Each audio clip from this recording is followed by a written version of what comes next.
extra fee for that. There'll be an extra fee for that.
Hey!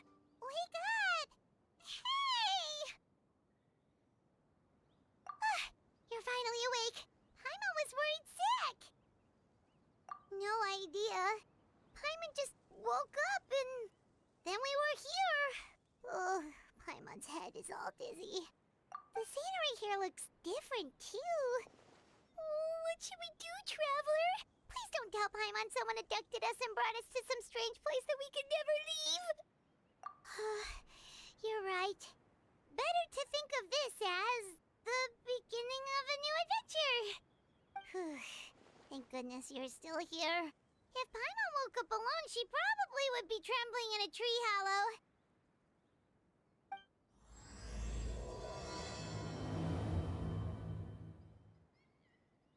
Let's follow this path for now. We might be able to meet someone and figure out what this place is all about.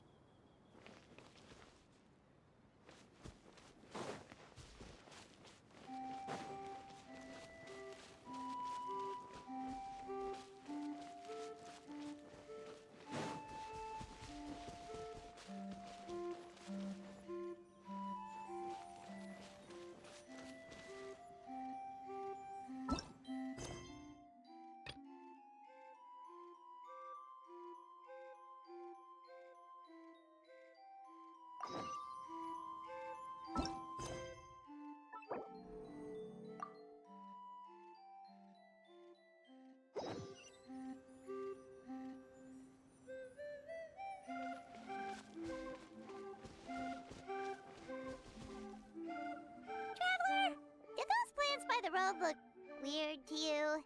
It almost looked like they were made of paper. And those two frogs over there? Yeah, they look like pieces of origami. Oh, by the shade of a lotus leaf stream, don't tell me you forgot how to jump! I didn't forget, Firecracker.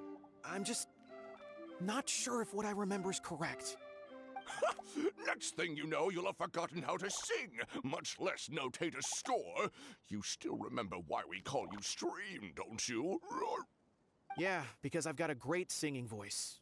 Although these days, name seems more ironic than anything. Not just a great voice, one that evokes the gentleness of early morning dewdrops flowing into a spring. So cheer up and make the jump over. If you're still unsure, just use that roll of magic thread. I won't laugh, I promise. Now, don't tell me you've forgotten how to use that as well. I haven't forgotten everything, Firecracker. Your name, for instance. It's kind of hard to forget that you're named after your fiery temper. Now do me a favor and pipe down for a second. I'll be right over.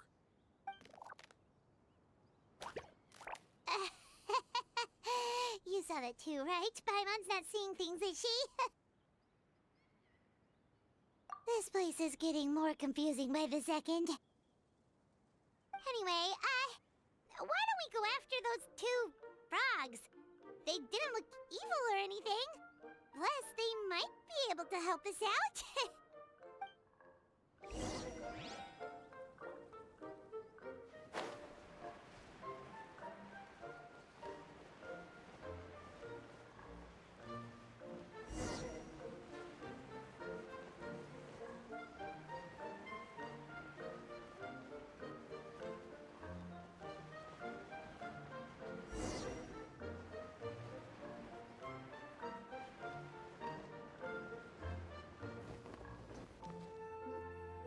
Guess we're not catching up to those frogs. They were so fast. Paimon couldn't even tell where they hopped off to in the end. Excuse me, honored travelers. Did you come from the Cliff of Prophecy, perchance? The chubby paper hamster just talked. Chubby? Who are you calling chubby? I've just got a slightly thicker layer of paper on me, that's all. Allow me to introduce myself. My name is Almond, and I'm an elder of the Forest of Blessings. I've been waiting here for the hero of prophecy to arrive. Traveler, could you pinch Paimon just to make sure she's not still dreaming? Pinching, you say? Well, I can help with that. Although you'll have to get a little closer. My arms are rather short. That's all right. We just need a minute to collect ourselves. Okay, let's think things through. We know for sure this isn't the world we're familiar with. The talking paper animals and all the paper trees and plants make that pretty clear. The hero from another world, supported by their companions, shall restore peace to the world. That is what the prophecy says. Dearie me, I completely forgot to introduce you to this world, didn't I? And here I am, getting all excited by the arrival of the hero. You'll have to excuse me. This old brain isn't what it once was, all shell and no nut. Oh well, perhaps my once glossy paper has faded past the point of no return. It's okay, really. You can just tell us all about this world now. Let me think. Where should I even begin? Pretty much forgotten everything that happened in the past. Right. I believe the story circulating along the pulp of this forest goes as follows. A long, long time ago, 3 goddesses created this world and named it Simulanka. The goddess of creation, who presides over matter and magic, created the mountains and rivers and gave us life. Her powers also paved the way for Simulanka to exist in numerous worlds. After the goddess of creation came the goddess of prophecy, with dominion over the stars and the course of fate itself. She induced the sky to spin and the earth to move. Even to this day, her statue still stands tall at the highest point of Constellation Metropole. The final goddess was the goddess of fate, she who reigns over all treasured tales and dearest wishes. She bestowed upon us the fierce and everlasting feelings of love and hate, and showed us the meaning of death and hope. Whoa, they all seem super impressive. Sounds like they really did a lot. Of course. All new residents of Simulanka come to the forest to thank the goddess of creation for founding this world, and travel to Constellation Metropole to witness the divinations of the goddess of prophecy's numerous oracles. After that, they make their way to the end of the world and tell the goddess of fate about their most cherished dreams. Well, at least that's how it used to be. How it used to be? Did something bad happen? Oh, yeah. That has to do with the hero you're waiting for, right? Yes, this old brain of mine may have forgotten many things, but I will never forget the day the evil dragon descended upon our forest. It came down from the skies in an ominous black mist and ravaged our homeland. Its gigantic footprints can still be seen in the kingdom of breezes and bells. We're incredibly fortunate that no one was hurt. Sounds terrifying. The terror doesn't stop there, I'm afraid. Ever since the attack, the Calligraphy Tavern in the forest has been closed. No one knows why, but it's a catastrophe of the highest order for us, forest dwellers. A catastrophe of the highest order? All because a tavern closed? If we were talking about Mondstadt here, Paimon might understand, but is it really all that serious? Good goddess of creation above. We'd take even the greatest flood over the closure of the tavern. Wet paper will dry out with time. Fallen trees can be restored. But the Calligraphy Tavern is the only source of the magic tonic that sustains all creatures in the forest. Magic what?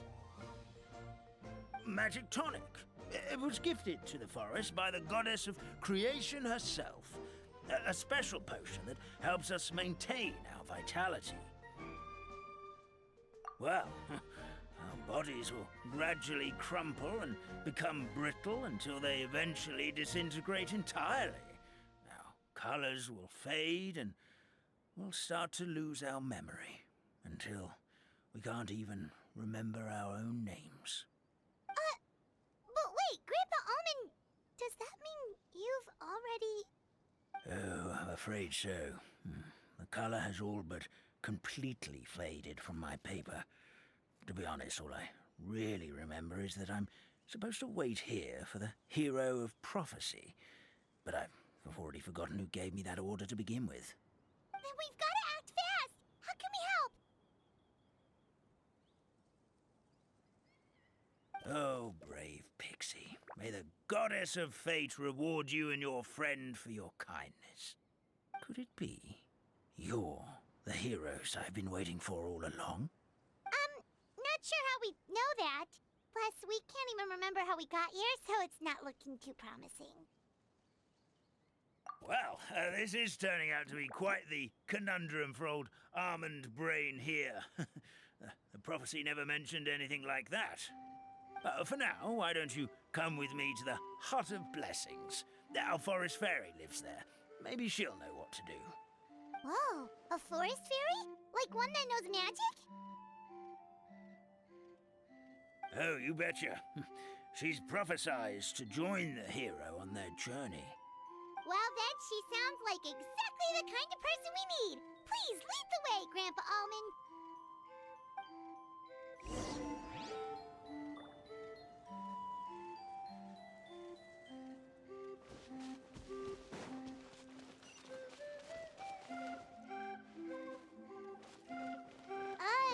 That meadow over there looks pretty strange. That's what the Calligraphy Tavern looks like. Now it's lost all of its color.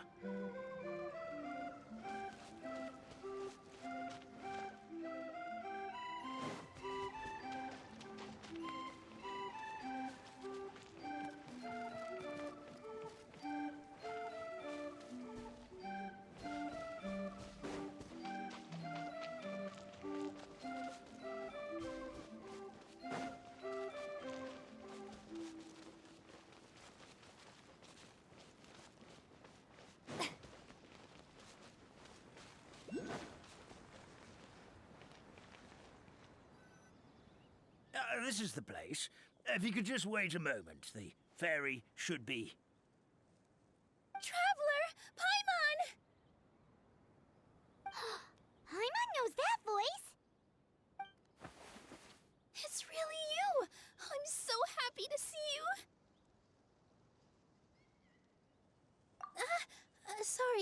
Sorry. So Nilu is the forest fairy? Well, you certainly look the part. Thank you. To be honest, I'm still getting used to it. It's the weirdest thing. I remember I was reading a book at the Grand Bazaar, and then I guess I must have fallen asleep at some point because, Well, then I woke up dressed like this. And in my dream, someone spoke to me. They said, "You are the fairy of the Forest of Blessings. Now go, save the forest with your magic." At first, I thought this whole world was just part of the dream. But no matter how hard I tried, I couldn't seem to wake up. I couldn't find anyone I knew from the real world either. Sounds similar to what happened with us. We also have no idea how we got here. Anyway, sorry for my reaction back there. I got a bit too excited when I saw you two. It's okay, we totally understand. We were looking for a way out too. At least we know we're not alone. Oh, blessed be the goddess of fate above. You're already friends with the fairy of the forest. Grandpa Almond, thank you so much for bringing my friends here. Could you let the others know I'm coming? I'll head over right away. Of course, leave it to me. Hey ho, pistachio. Today truly is a blessed day.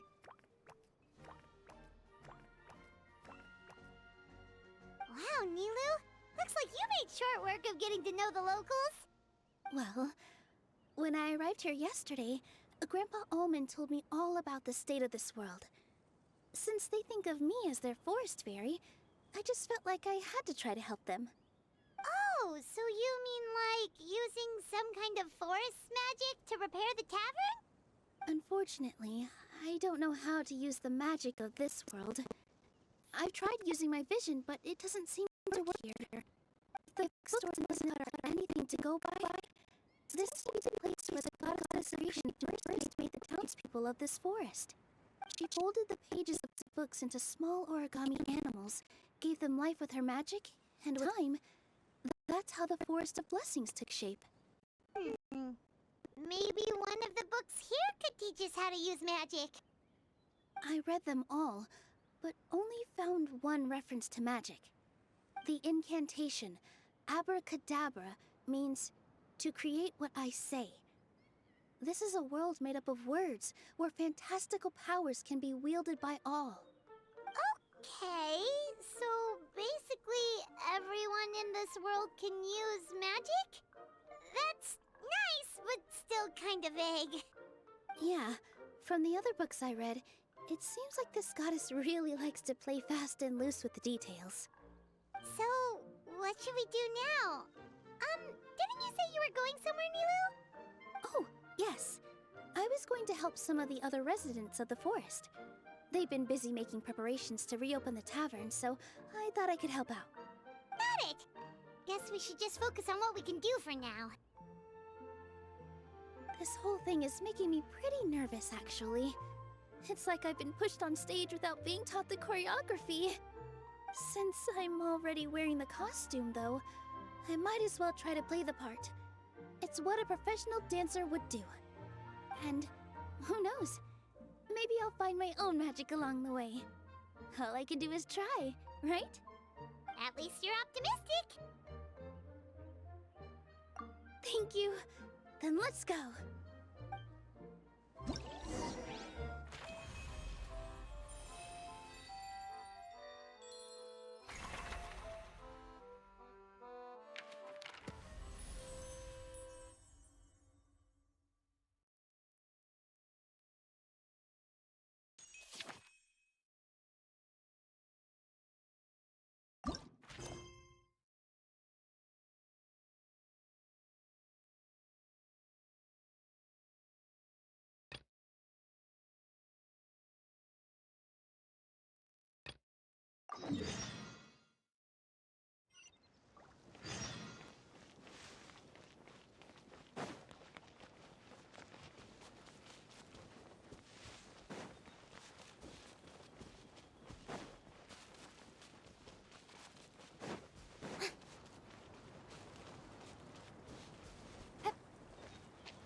being too popular can be such a hassle.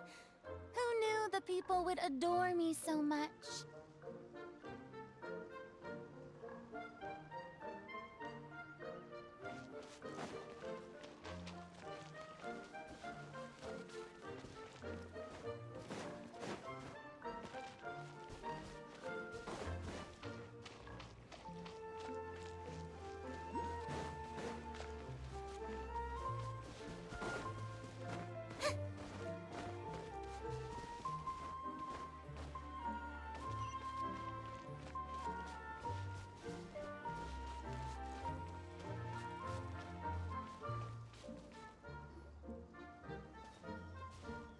Look, the forest fairy is here, and she brought her companions. Grandpa Almond was right. They do look promising. Hello there, everyone. I heard you were working on the piping for the calligraphy tavern. Is there anything we can do to help? Oh, we wouldn't dream of troubling you with our petty problems, my lady. Don't you worry. We have it all under control. You sure about that? Because from where Paimon's floating, the piping is looking pretty chaotic. Ah, yes. We have my careless friend to thank for that. He promised we could leave the pipe connecting to him, and, well, the results speak for themselves. Hey, I just wanted to inspect each pipe. This is the network the magic tonic has to flow through. I was just trying to be thorough, so I disassembled the whole thing. Yeah, and now you've forgotten how to put the thing back together. Have you been eating too many nuts again? 'Cause you are what you eat. Please don't fight. I know everyone wants the tavern to reopen as soon as possible so that the forest can return to normal. So, why don't you let us help out? Yeah, we're here anyway, so we might as well be helpful. We just need to reassemble these pipes, right? Well, if you're offering... Basically, the pipes need to be connected properly to allow the magic tonic to flow through. If you put the wrong pipe in the wrong place, the tonic will get stuck halfway. Attention to detail is key. Says the guy who messed up the whole thing in the first place.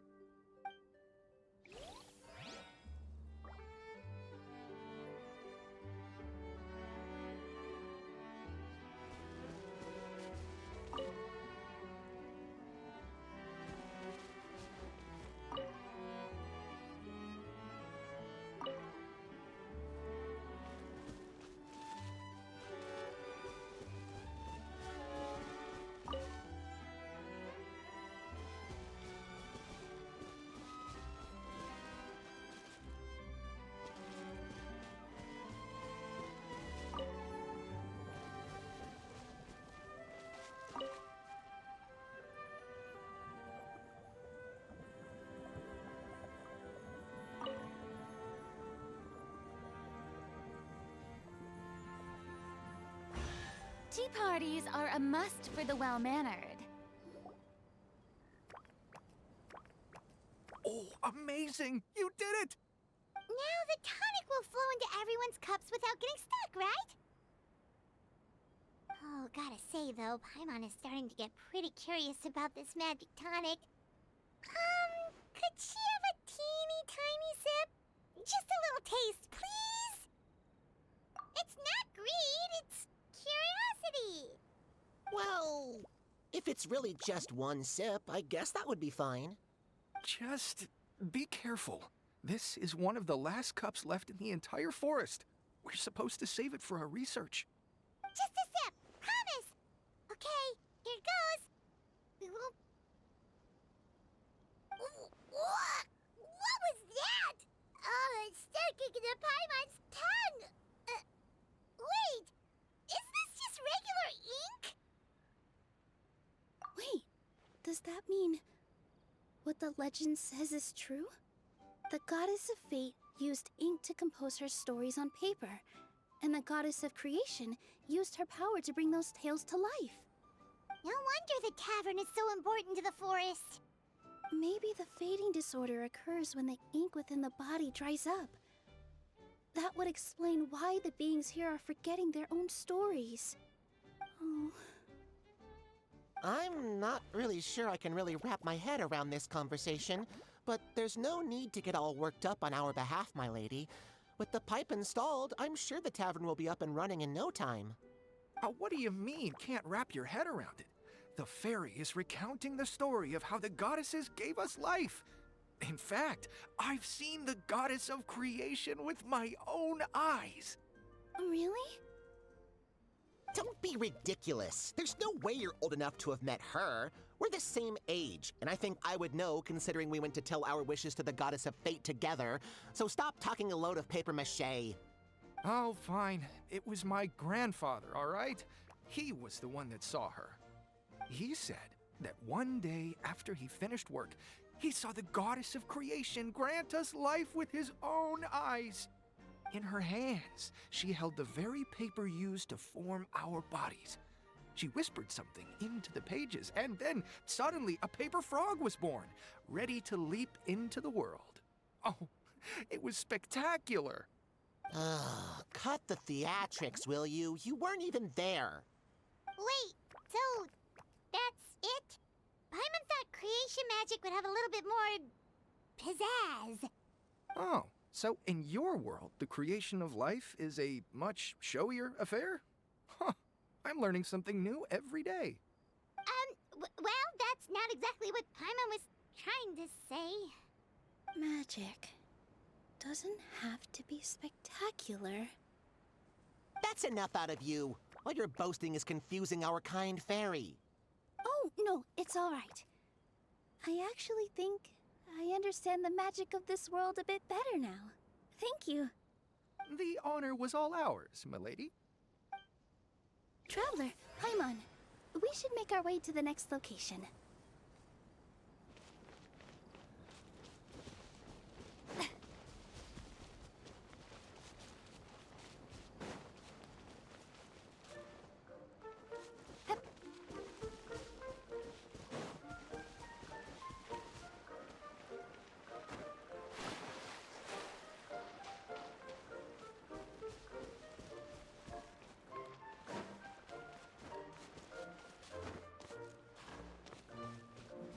Yep.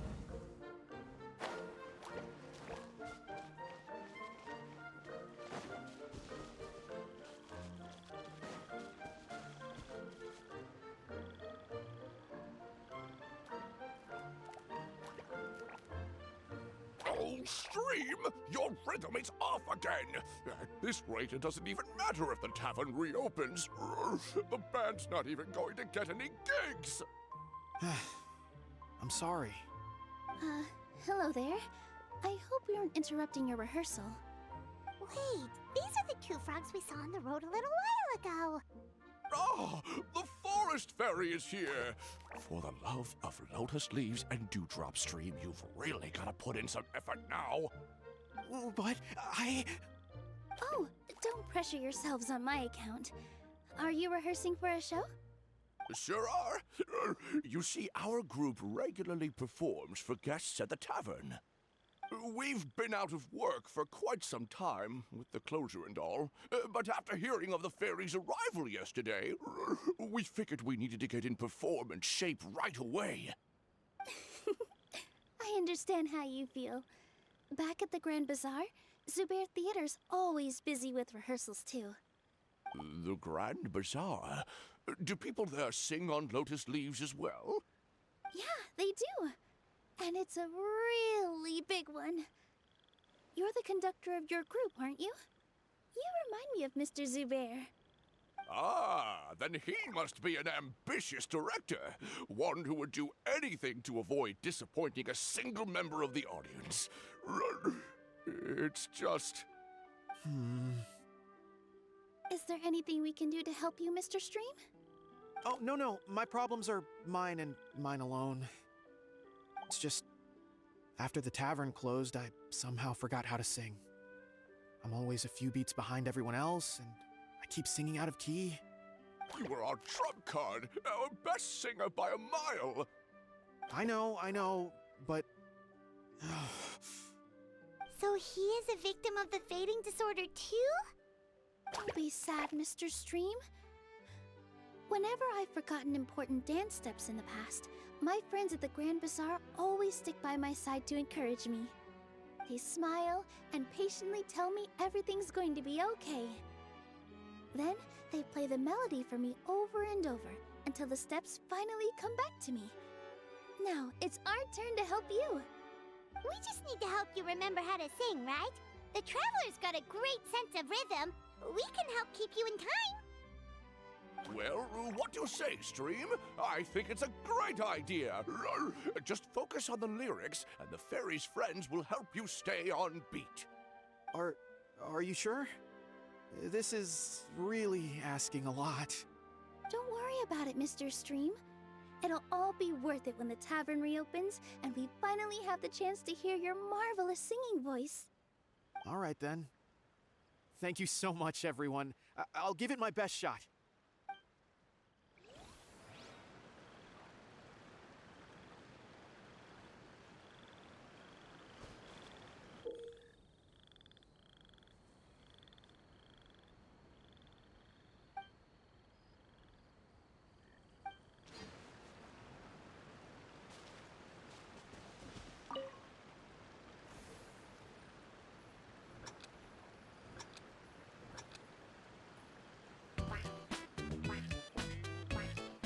Excellent! Perfectly in time.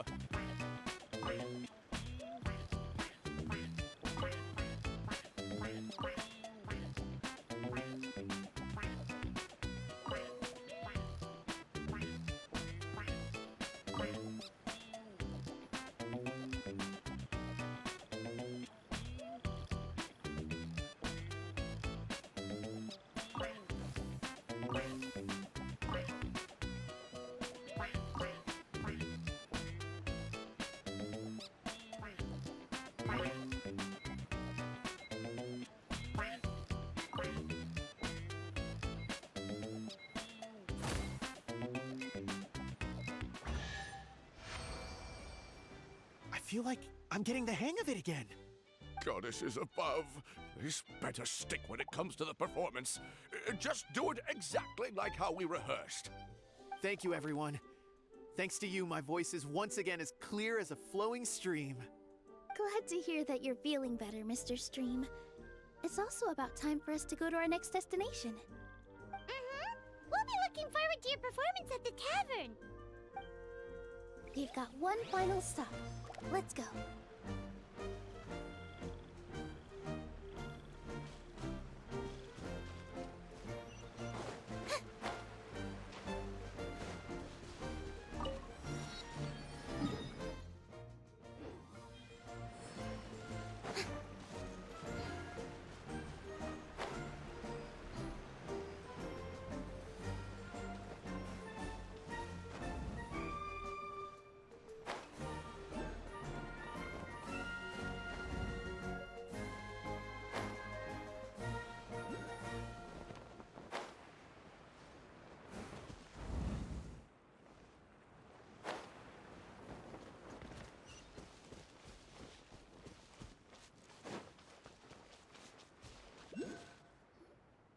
Oh, my dear Citrus, please tell me you're joking. We can't have you out of commission with the tavern about to reopen. I'm sorry, Grandpa Almond. It's the truth. I was just too excited for the reopening and must have fallen asleep in an awkward position. Grandpa Almond, we're here to help. Oh, hazelnuts on high. You could not have come at a better time. Please allow me to introduce you. This is the bartender of the Calligraphy Tavern, Miss Citrus. Miss Citrus is supposed to add all kinds of delicious fruits to the magic tonic. Her additions are what turn it into the finest brew in the land. She's indispensable to the operation of the tavern. I appreciate the kind words, Grandpa Almond, but... my neck. Are you all right? Terrible timing. Getting a kink in my neck at a time like this? Could you give my tail a little twist? That should help free up the movement in my neck. I would do it myself, but I can't reach my own, and Grandpa Almond is too old and as light as a feather. The neck and tail are connected? Of course they're connected. Just like how you can't have a rainbow without rain. Anyway, you just need to position me at the right height to pick the fruits. And then put them in the barrel over there.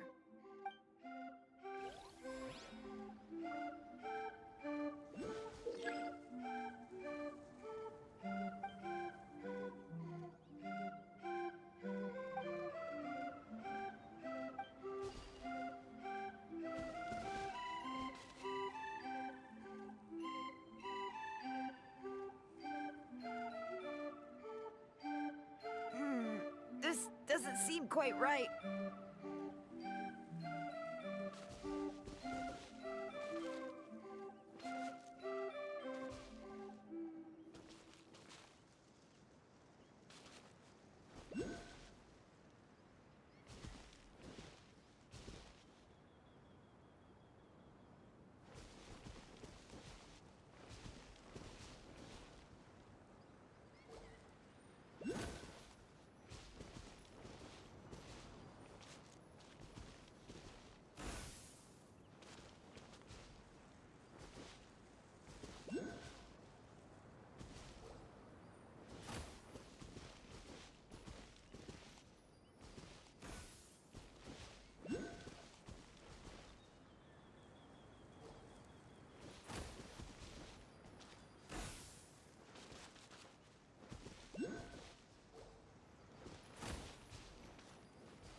Perfect. My neck feels much better. So there really is some kind of connection between your neck and tail. Thank you so much, everyone. I can rest easy now, knowing the drinks at the tavern will be just as wonderful as before. That's another problem solved!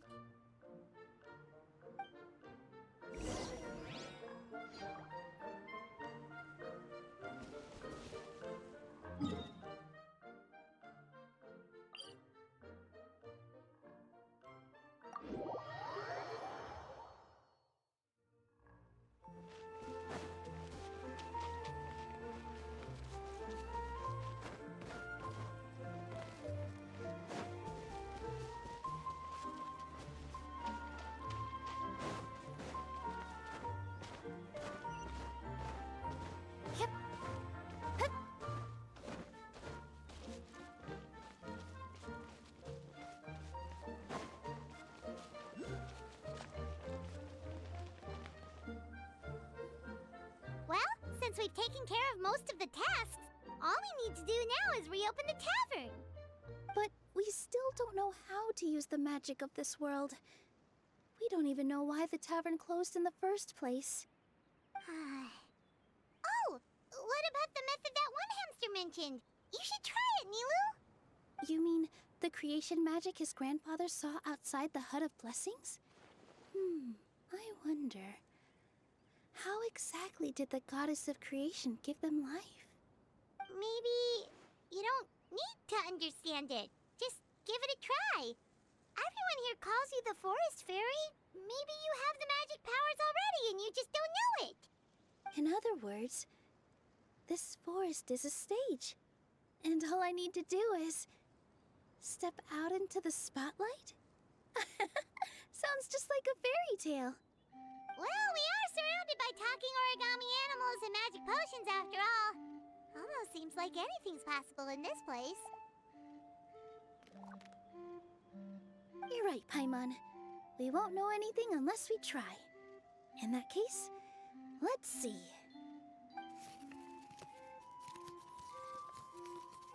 This is how you do it, right? I think I got the folds right. Whoa, your origami skills are great! I once saw one of our prop people making something similar. It looked really cool, so I took some time during my break to learn the basics. It's not a bad way to stave off sleepiness either. Well, how do you feel? Sense any, magical powers flowing through you? No. No? What are we missing? magic words. But how am I supposed to know what the goddess said to bring them to life? Oh, good point! You're the forest fairy, Nilu! What do you want to say to the new resident of your domain?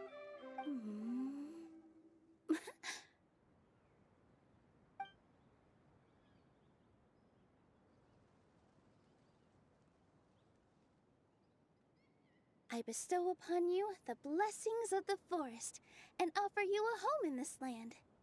Your name shall be Hadisara.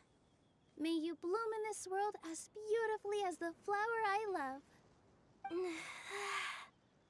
My name is Padisara. It worked! It actually worked! Well, peel my shell and call me a nut. I never imagined I'd witness such a miracle at my age. It's just like what the stories said about the goddess of creation. Shell? Miracle? Nice to meet you, Padisara. I'm Nilu, the fairy of this forest.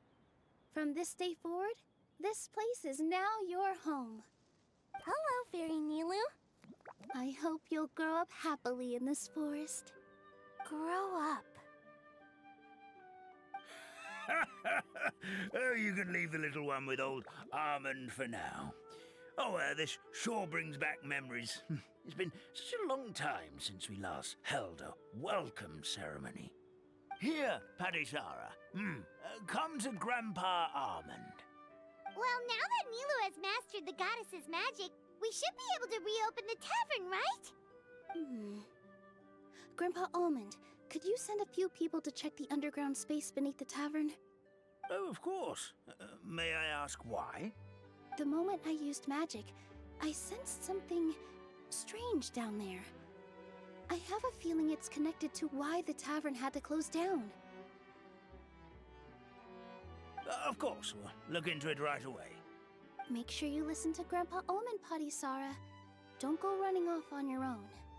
Padisara. Listen. Running! Hey, come back here, you! Wait!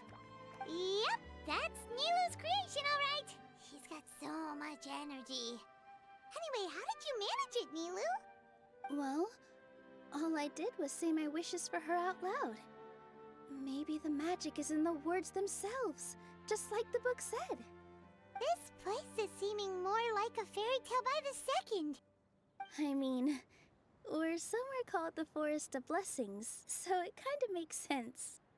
Well, anyway, Paimon thinks this magic suits you perfectly, Nilu.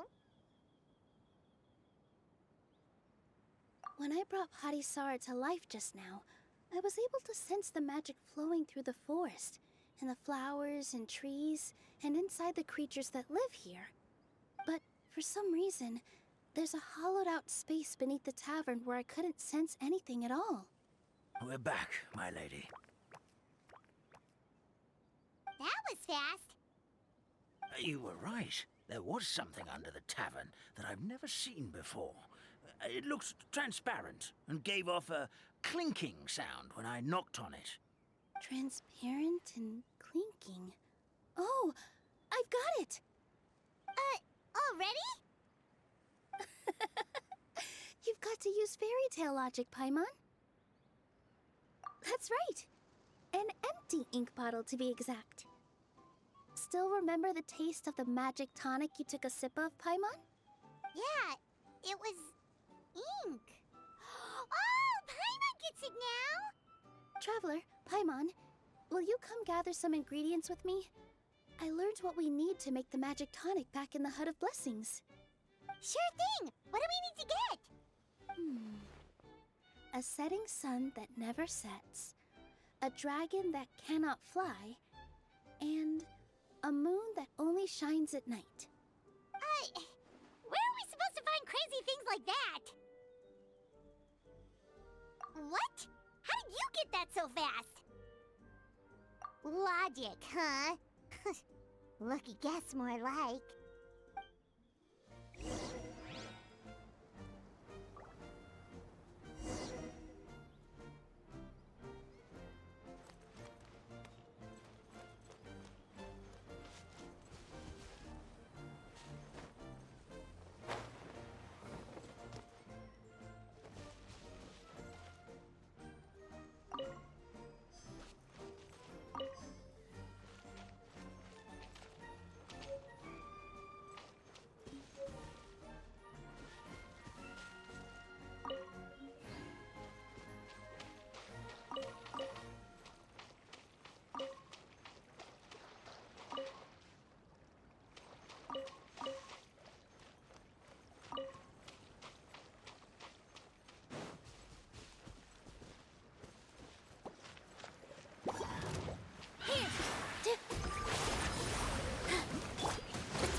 Let's go back to the Hut of Blessings.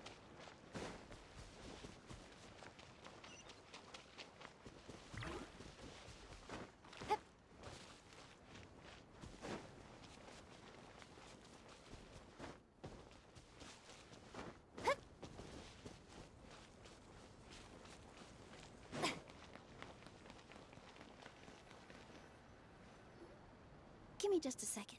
I'm gonna go fetch an ink bottle from the other room. Paimon doesn't get it. All the ingredients are super tasty, but somehow the final product turns into ink. Well, anyway, Paimon's not going anywhere near this stuff this time. Not even if you bribed her. Sorry to keep you waiting. Let's see. According to the book, first you do this, then this, and then... It's done!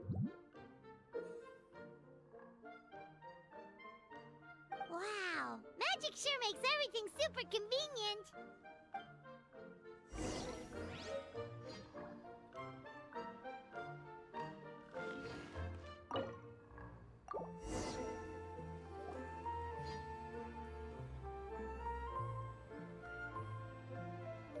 Yes, this is it. This is exactly the magic tonic we need. Grandpa Almond, could you take the concoction to the room underneath the tavern and place it next to the transparent bottle you found? I'll handle the rest. Of course. As you command, so it shall be done. I still get nervous at times like this. It's just like when you step on stage and you can tell that every single person's gaze is fixed right on you. Thanks, you two. I can't tell you how great it is to have you by my side. Almost makes me feel like I've been blessed by the goddess of fate, too. Let's go. We shouldn't keep everyone waiting.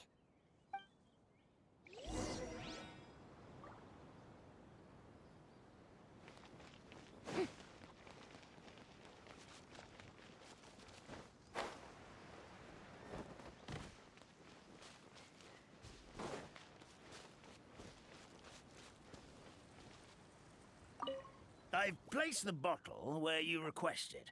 The rest is up to you, my lady.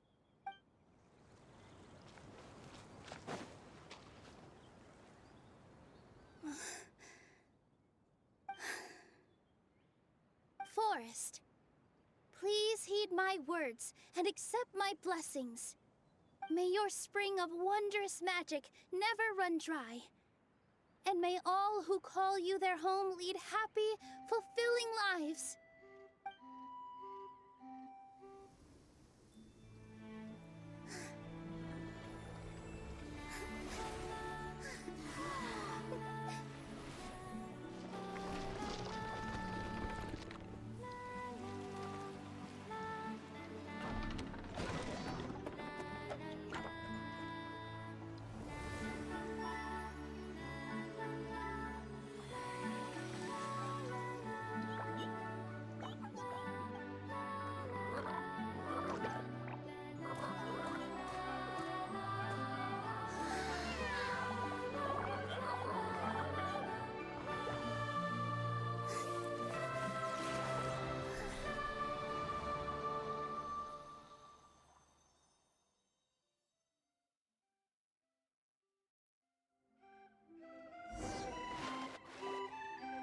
Fairy Nilu is amazing.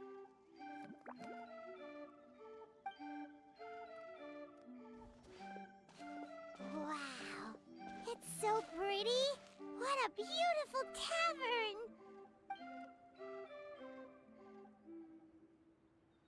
It matches the scenery of the forest perfectly. I was so surprised when it suddenly opened up like that. Just like a pop-up book.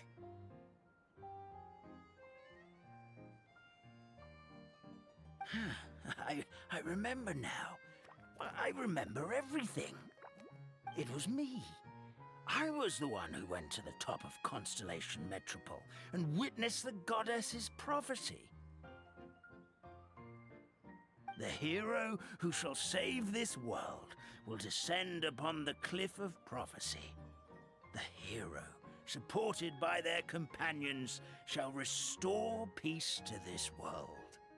So the prophecy really did have all the answers. You just forgot the first half. That's why I was waiting near the Cliff of Prophecy. Wonderful. Simply wonderful. There's still some hope left for old Armand after all. Is the Cliff of Prophecy that place with the huge mural? 'Cause that is where we woke up, but we don't remember anything about how we got there. Also, we didn't get a change of clothes like Nilu. Are we definitely the heroes? If not you, then who else? You've already helped the fairy revitalize our forest. To us, that makes you heroes, prophesized or not. All right. Either way, we're going to keep adventuring, even if it's just to figure out how we can get back to our world. Yep, that's exactly right. Helping people we meet on the road is kind of our thing. As expected, the words of the goddess of prophecy always come true. I'll come with you. It can't hurt to have a magical fairy tag along, right? Heroes and fairies, dragons and new adventures. This is sounding more and more like a fairy tale by the second. I would say your next stop should be Constellation Metropole. It's Simulanka's most prosperous city, just across the sea. Once you've arrived at the Astral Garden at the highest point in the city, maybe you can try seeking divine counsel from the goddess of prophecy herself. Are you leaving, Fairy Nilu? I'm afraid so. There are still other people who need my help. I won't go far, though, and I'll come back to visit the minute I have time to spare. So be a good girl, Patisara, and help out Grandpa Almond whenever you can, all right? Got it! Patisara will wait here for you. That's a good girl, Patisara. I almost forgot. If Constellation Metropole is where you're heading, you'll need to take the Maritime Express. I'll head to the station first thing tomorrow morning and wake up that lazy station master for you. Why don't you take a break for the rest of the day? You should savor the beautiful scenery of the forest before you go. Sounds great! Paimon definitely feels tired after being on the go for so long. There's a spot in the tavern with Paimon's name on it. Oh, sounds like someone's ready to order. Oh, well, if you're offering. Paimon will take a glass of Buell fruit tonic. But hold the tonic.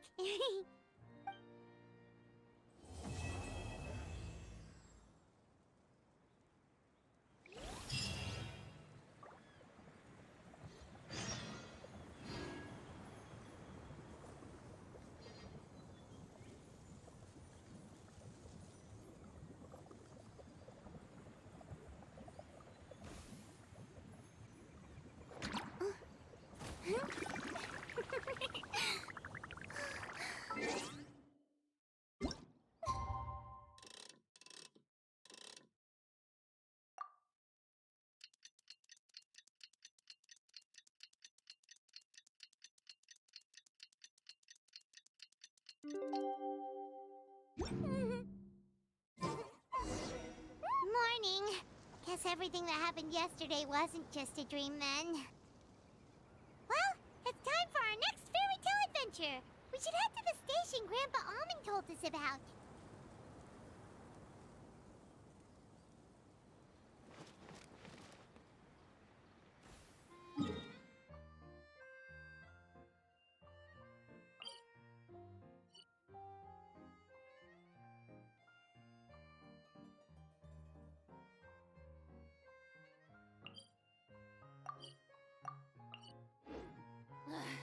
Boring! Isn't there anything else more interesting to do?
Get up, said Jewel. Time to get to work, you lazy bones. I can't remember how to call the train. Just let me sleep a little longer, and I'm sure I'll remember. Don't try to pull one over on me, young man. Your fading disorder has been cured. I saw you chugging cup after cup of magic tonic in the tavern last night. You must be mistaken, Grandpa Almond. That guy definitely wasn't me. Oh, you remember my name now, do you? Then it seems like you're all better. You had no idea who I was when you were fading. Now, enough of your nonsense. Get up. The fairy and her friends are going to be here any second. All right, I'm up. The Maritime Express should be here soon. That's more like it.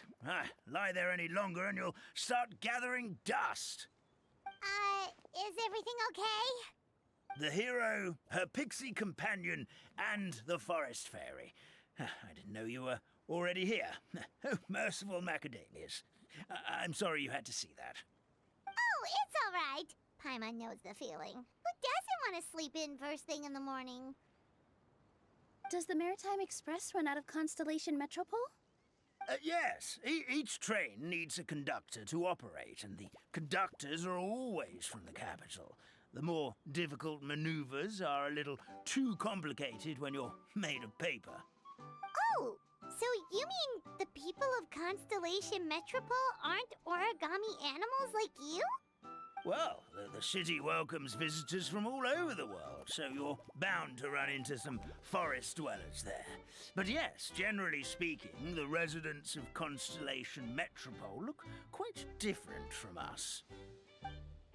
You'll see for yourself soon enough. Here comes the train.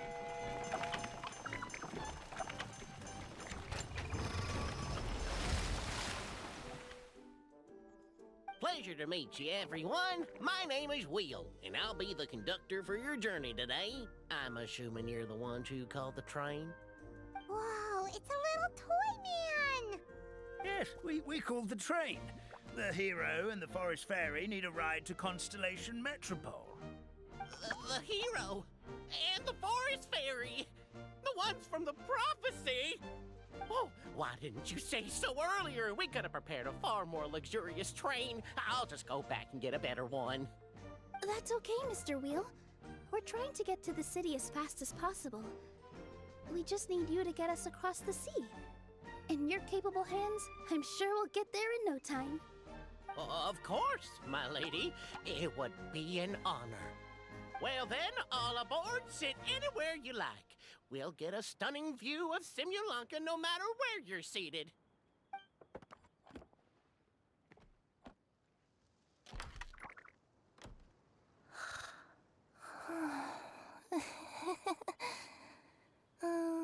Breakfast. Did one of you just say something? Wasn't me either. Breakfast. Oh, come back. Sounds like the voice is coming from inside the train.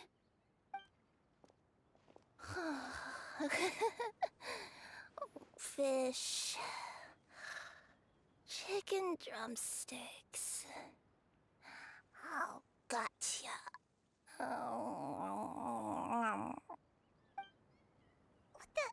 What's Kirara doing here?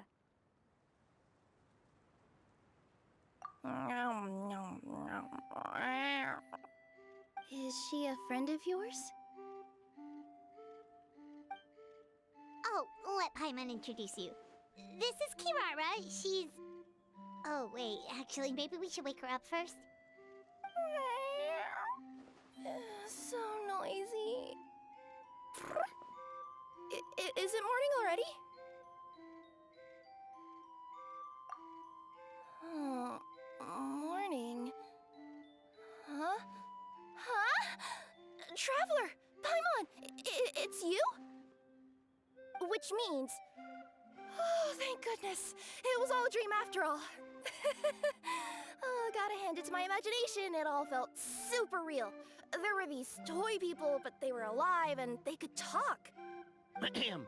Madam, sleeping overnight in the train car is prohibited.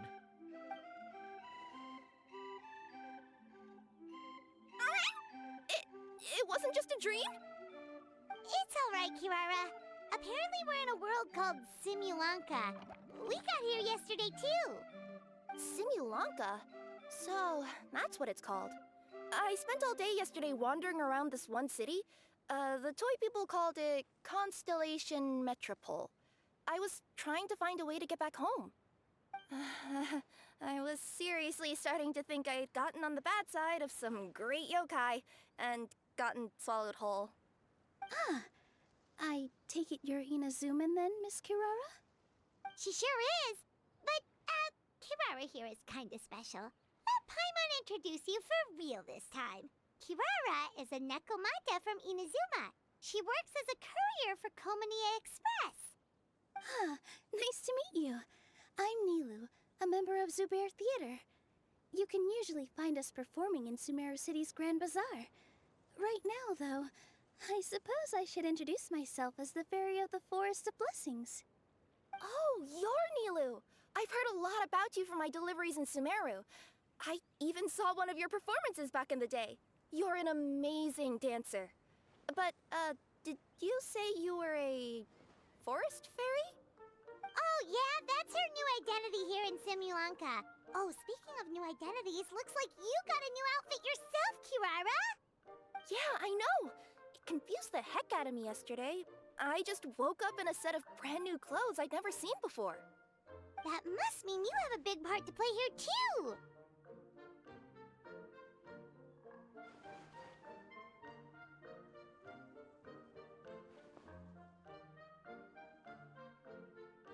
I think Miss Lynette would be better suited to that role, being a magician and all.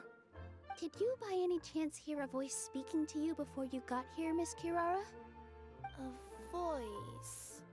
Oh, yeah, I did hear something, but I was so freaked out my tails got all tangled, so I, didn't catch much of what was said.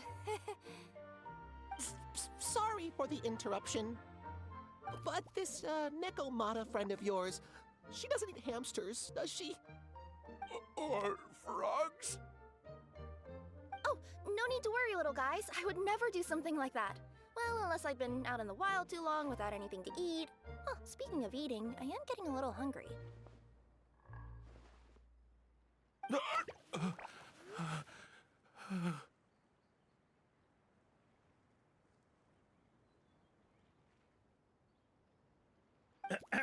Where are your manners, everyone? This young lady is a trusted friend of our esteemed hero. Now, I know a fear of felines is etched into us with ink, but I'm certain Miss Nekomata in boots here means us no harm. Sure looks like you're keeping your distance, though, Grandpa Almond. You will have nothing to fear, I promise. I met some origami animals in Constellation Metropole yesterday, and I even made sure to retract my claws so I didn't hurt them by accident. Plus, you all look just about as tasty as the cardboard boxes I deliver.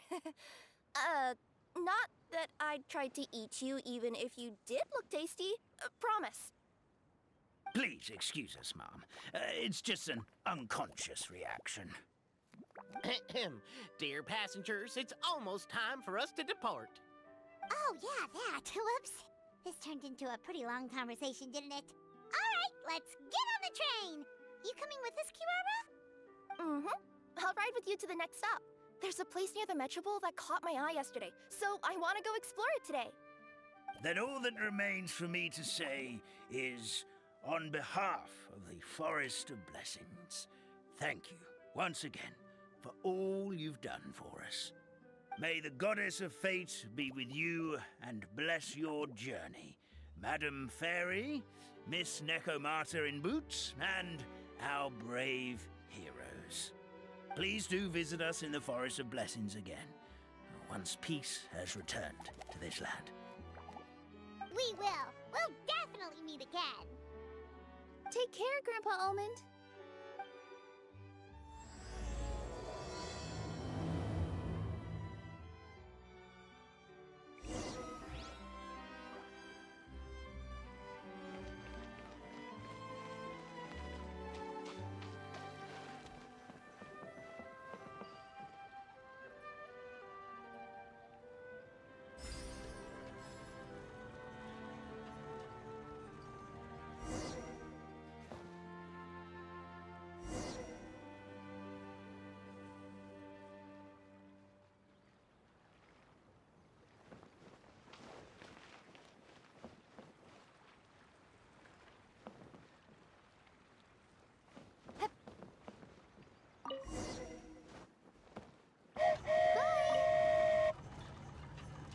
Have a safe trip! Wow, a train ride over the sea? What an incredible view! Please keep your head and arms inside the train at all times. We don't want anyone falling into the sea.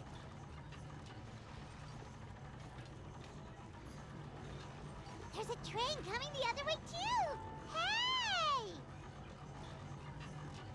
Now that the fading disorder is cured, I'm sure the forest will be a lively place again in no time.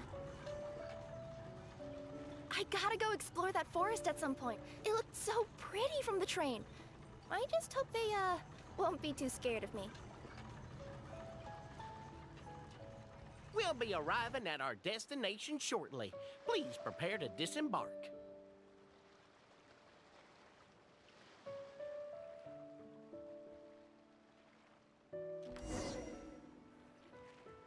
Here we are! Constellation Metropole is right over there. It's a short walk from here to the Gear Sky Ladder, which will take you right to Metropole Square. And thank you again for choosing Maritime Express. Great! And thanks to you for a smooth and pleasant journey, Mr. Wheel. The train cars were comfortable and spacious, and I had a great night's sleep. I'll definitely be back. As you wish, ma'am.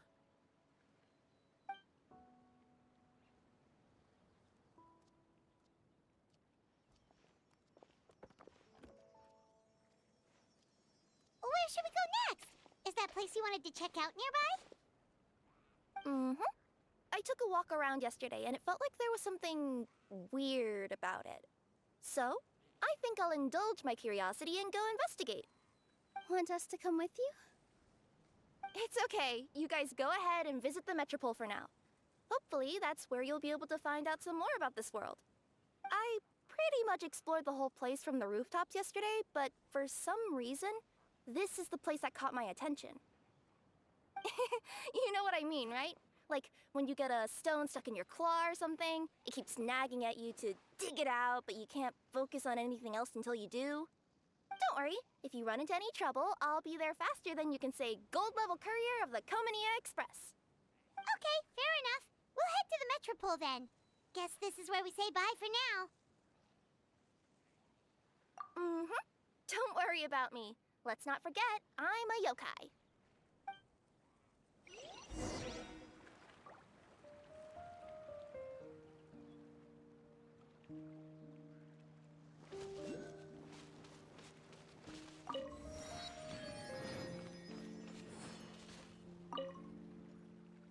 Hey, are you guys already finished with everything in the Metropole?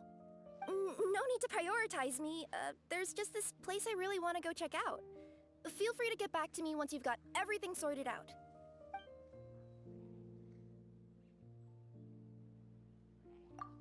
Sure. Don't worry. I'm not going anywhere.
goddess of prophecy above, would you kind souls please help us? What happened here? Why are you all suspended in midair? I mean, being stuck in midair still beats falling to the ground and being smashed into a pile of blocks, but... I told him to be careful, but... No. Never mind. Now's not the time for that. My good friends, could I trouble you to turn the clockwork key over there? I'll explain everything in a bit.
Thank you.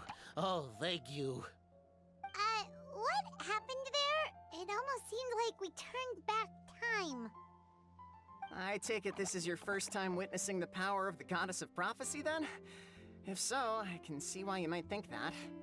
Basically, this is a gift bestowed upon Constellation Metropole by the goddess of prophecy, who rules over the natural course of all things. It helps those who have deviated from their proper path to get back on track. Proper path? Do you mean everything that happens in the Metropole has been planned out since the very beginning? Why are you saying that as if it's a bad thing? You're not explaining it clearly. Here, allow me. Of course, all the residents of the Metropole have the freedom to live their own lives. For instance, whether I use olive oil or sesame oil in my morning skincare routine is entirely my choice.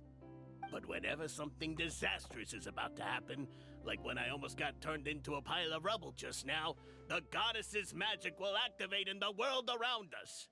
So, in other words, it's kind of protection magic? To keep people alive? You could say that. There are other situations in which it activates too, but that's basically correct. Well, in any case, we're glad no one's hurt. Are you heading to the Constellation Metropole? Yep. Do you know where we can find the Gear Sky Ladder?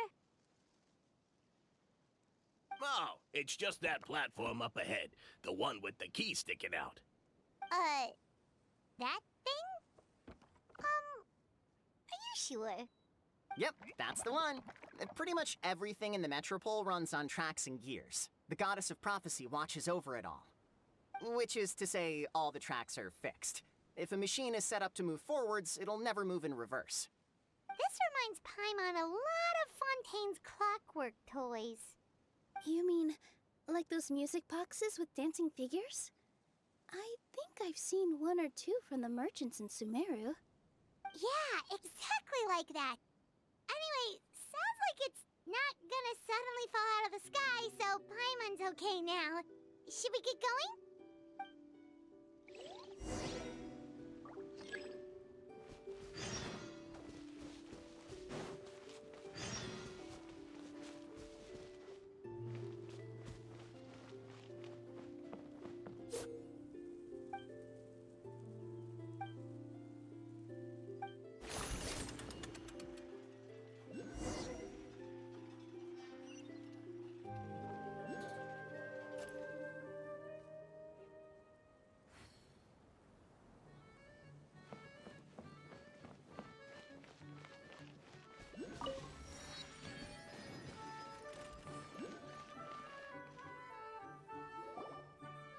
Oh, what a bustling city! This place is fit for a king!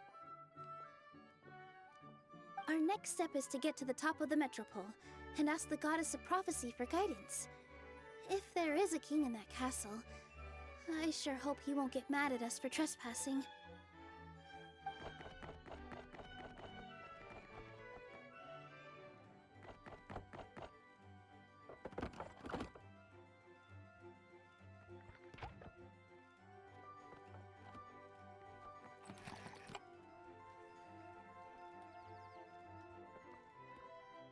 way for the king!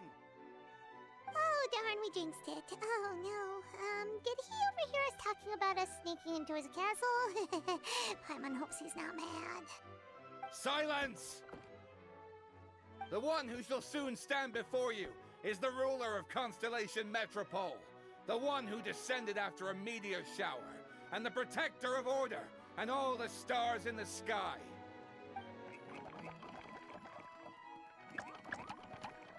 That's a long list of titles. I bid ye welcome, guests from afar. Long have I heard of your grand deeds, O fairy, who restored the lifeblood of the forest. O hero, who... huh? Navia! Hold your foul tongue! How dare you utter Her Majesty's name? Nice one, partner. Spectacular improvisation skills. I'd expect no less from you. All right. You can relax now. Allow me to make some introductions. This is the Traveler and her trusty companion, Paimon. You are personal friends with Her Majesty the King? Please, forgive our grievous mistake. We had no idea. All right, the welcome ceremony is over. Everyone back to your stations. I will personally treat our guests to some royal hospitality. Yes, Your Majesty.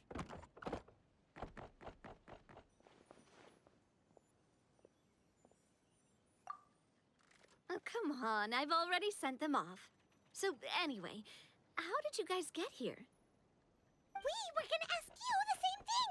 Also, how are you already king of this nation? And where did you get a crown? Oh, wait, don't say it! You just woke up like this, right?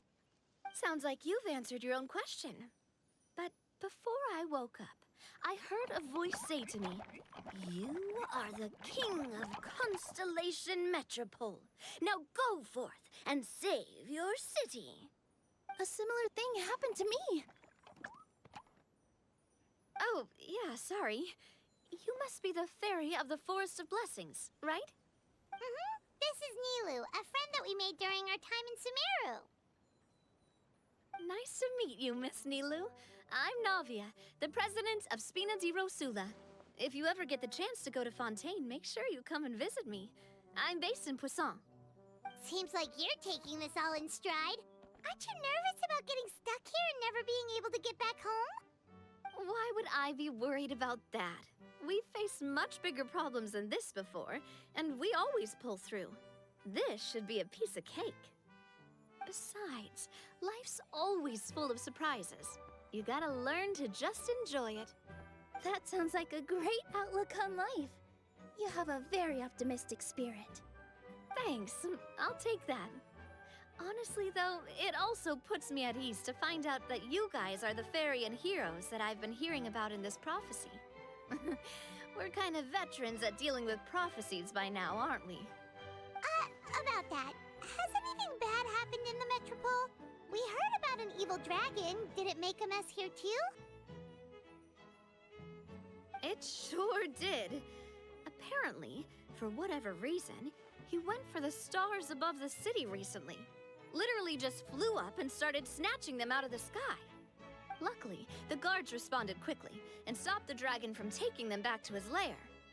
Unfortunately, though, he dropped them before he flew off. Now they're scattered all around the Metropole. I've been out trying to retrieve them, but I only managed to get one of them before you showed up. Oh, I didn't ask yet. What brings you to the Metropole anyway? Oh, Paimon can explain.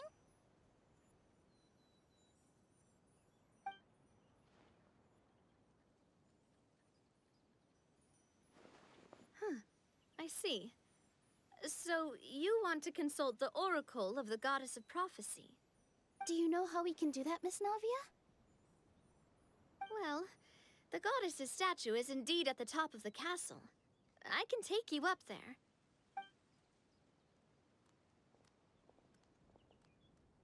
However, I've heard from the citizens here that the goddess hasn't given out any new revelations in a very long time.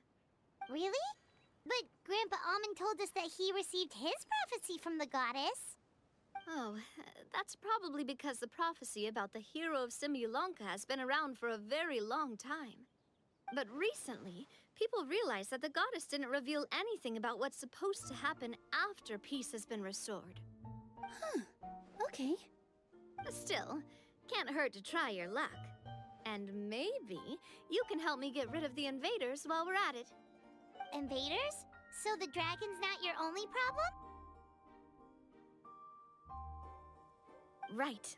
The forest isn't the only place where strange things have been happening to the residents. Have you come across the gift from the goddess of prophecy yet?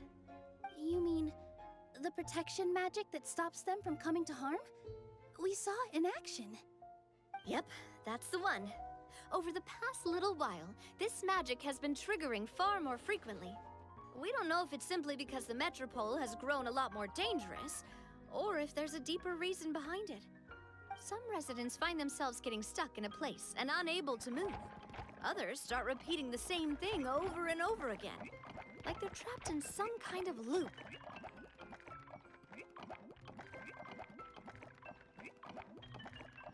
If we were to use clockwork toys as an analogy, could it be that the tracks have eroded, or the gears have slid out of place? That's exactly right, Nilu. That's basically what's happening. Anyway, some of the monsters outside the city saw this as an opportunity to launch an invasion. But we didn't see a single monster on our way here. That's because I already took care of most of them over the past couple of days. Of the remaining few, we trapped some of them inside the castle and chased the rest back out of the city. Okay, so to summarize, not only has the magic here gotten all messed up, but the dragons also knocked some of the stars out of the sky, plus there's a bunch of monsters in the city. Sounds like there's a lot more to fix here than in the Forest of Blessings. Well, defeating the dragon and the monsters should be straightforward enough. But how do we fix the magic? Supposedly, the goddess has had it all planned out for ages. One of her oldest prophecies says this: "Go and push the gear that connects up to the starry sky. When that time comes, I shall dance and return the tracks beneath my people's feet back to the stars in the sky." Huh? But weren't the tracks the gift that she gave to her people in the first place? Does that mean she plans to take the gift back? That's what the prophecy seems to be saying, yes. So, as a result, some people are against turning the gear, despite what the prophecy says, since they fear a future where they no longer enjoy the goddess's protection. But letting this drag on isn't the answer either, is it? No, and I think they know that. But they're just too afraid to take that final, terrifying step. They're still hoping there might be an alternative solution.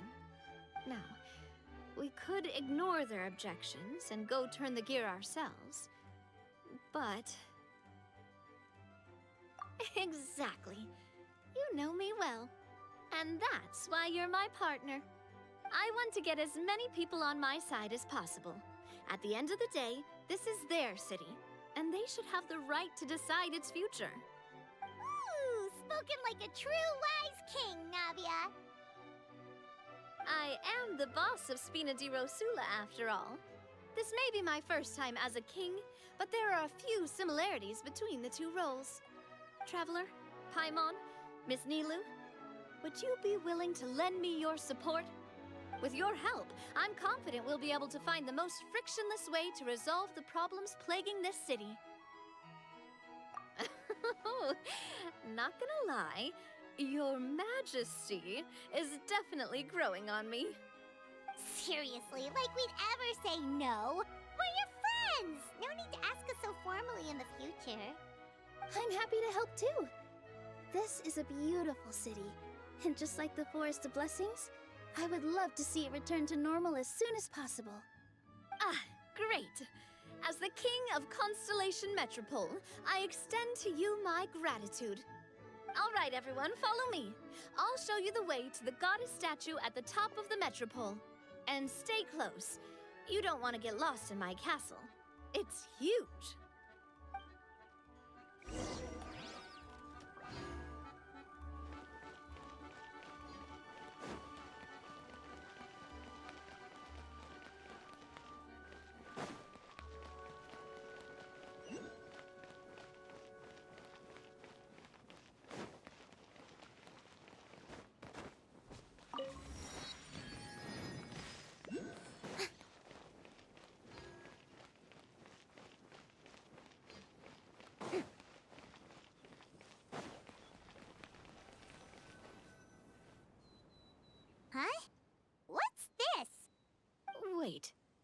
This looks like the star I found earlier. I told the guards to place it near the goddess statue. Maybe they ran into some trouble up there. Guess we'd better hurry.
Shower me with praise!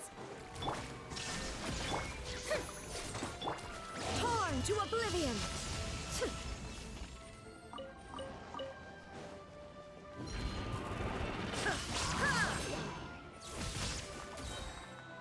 Whoa! Why is the star on top of a mechanism? Uh-oh! More monsters incoming! Now you shall perish!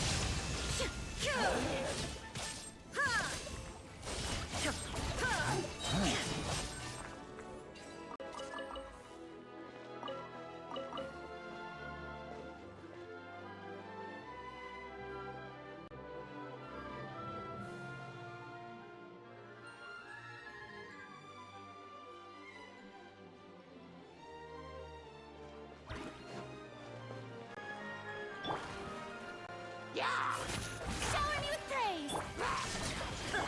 Give me some space.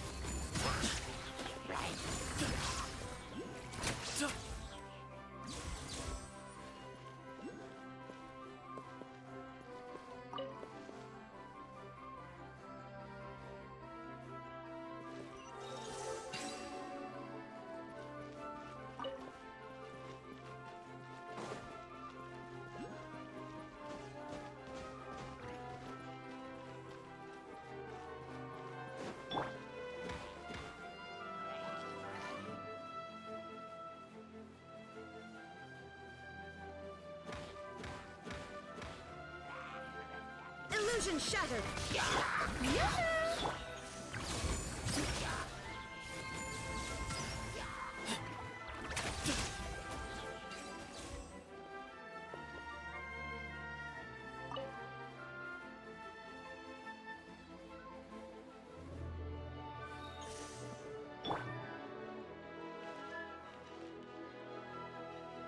Feels like they really didn't want to give that to us.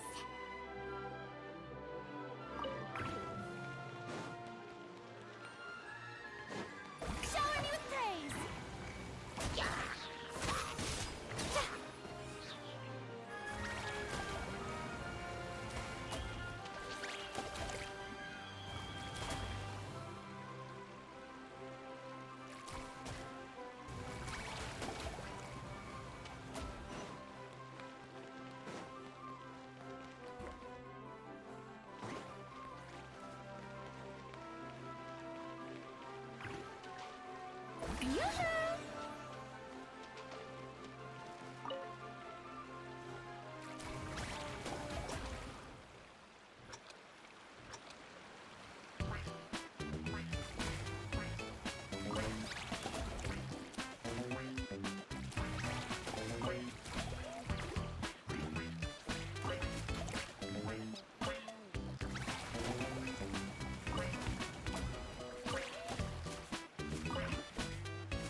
Crimson Shadow!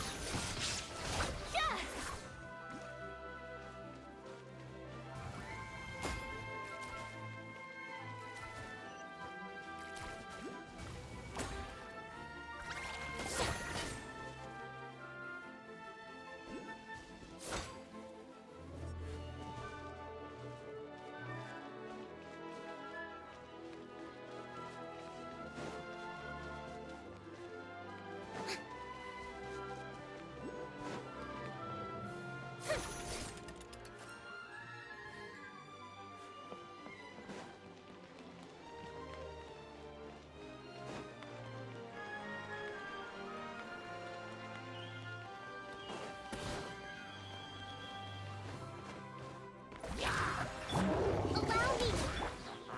There is no escape! Inazuma shines eternal! Ha! Kya! Ha! Let my name echo in song! Billowing surge!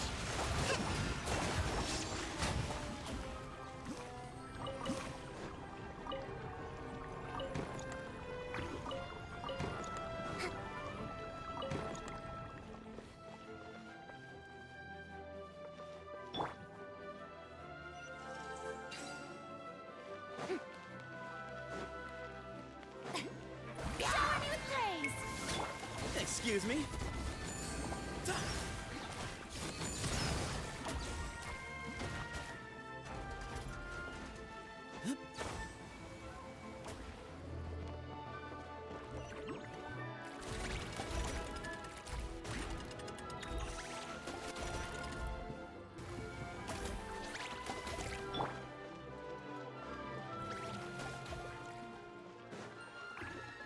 Let's move out.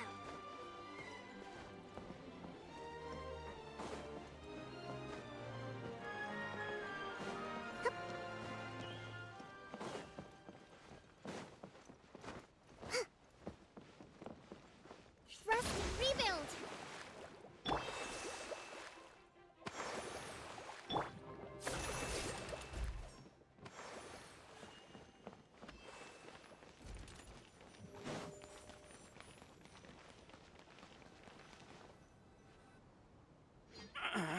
Drat! I can't move! What happened? Your Majesty! This conservative radical, he attacked us! He threw the star from the Astral Garden and even stole the magic thread linking the Oracle Pillars! But just as we were about to arrest him, the goddess's magic activated, and now we can't move! No! Nobody touched the celestial gear! What's an oracle pillar? You need to use it to pray to the goddess. I'll explain later. First, let's help these guys.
It's okay. Let him go. But, Your Majesty! Even if we catch up to him now, we won't be able to change his mind, much less quell the fear that many others like him are feeling. All it would do is turn him further against us. Understood, Your Majesty. Also, this is the magic thread he was holding from the Oracle Pillars. Your Majesty, what should we... Ah, please give that to the traveler over there. I believe they have some questions for the goddess. Yes, Your Majesty.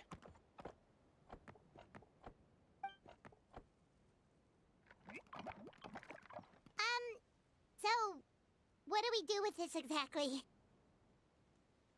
See those oracle pillars over there? Just use the magic thread to connect them together in a specific pattern, and the goddess of prophecy will answer your prayers.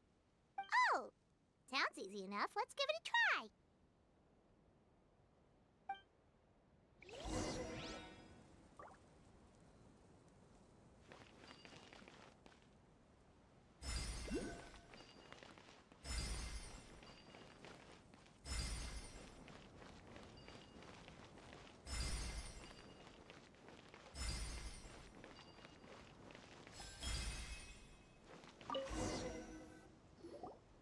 It worked!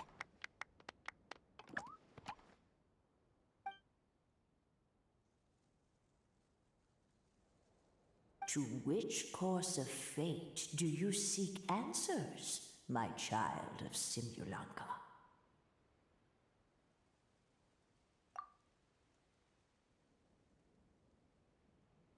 The hero from another world, supported by their companions, shall restore peace to this world.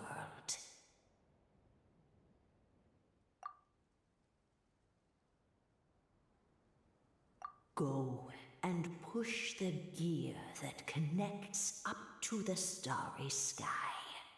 When that time comes, I shall dance and return the tracks beneath my people's feet back to the stars in the sky. So, Miss Navia was right.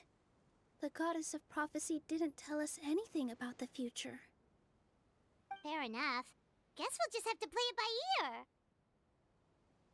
Then first, we have to restore the sky back to its original state by putting the stars back in their positions. But it looks like we haven't recovered all the lost stars yet. Well, at least we know what we're looking for now. We just need to keep going. That said, the metropole is huge. Where do we even start? Oh, that's the easy part. I already compiled a list of the Lost Stars locations based on eyewitness reports from across the city. Here you go. They should all be marked. Would you mind going around and fetching them for me? I have a few other things to take care of. You got it. We'll be back in no time. Oh, awesome. In that case, meet me back here once you've found them all.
doing? Found them all? Wow. You guys are efficient. Now let's go hang them up in the sky. In the sky? How do we get up there? Oh, I got us covered. We will, of course, be taking the Aerial Express. Is that a flying train? Hey, you already took a train that runs on water. Is a flying train really that much weirder?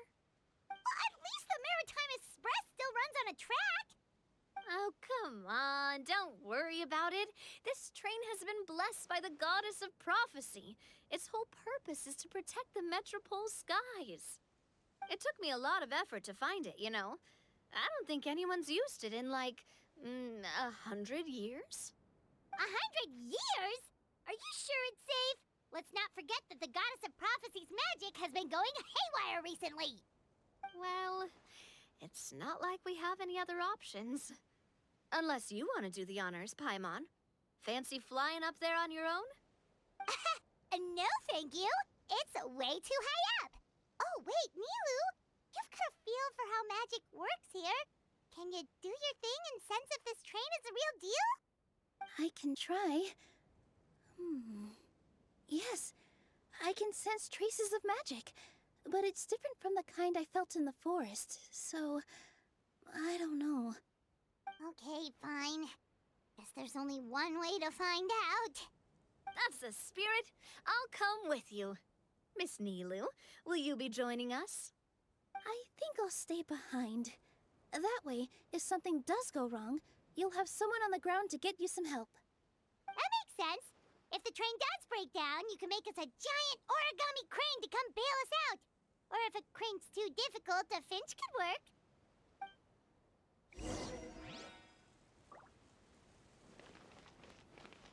Best of luck!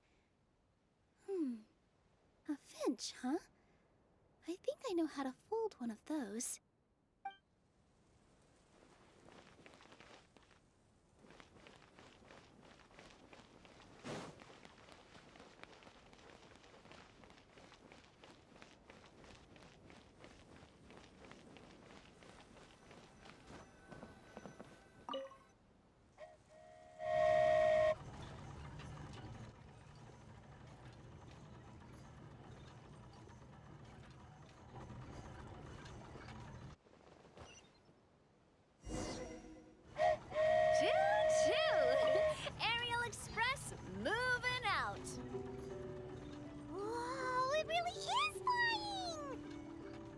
What an amazing feeling!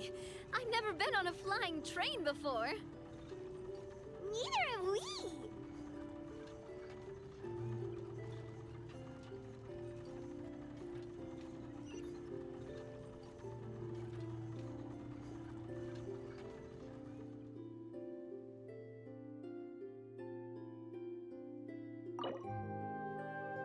That should do it. On to the next location.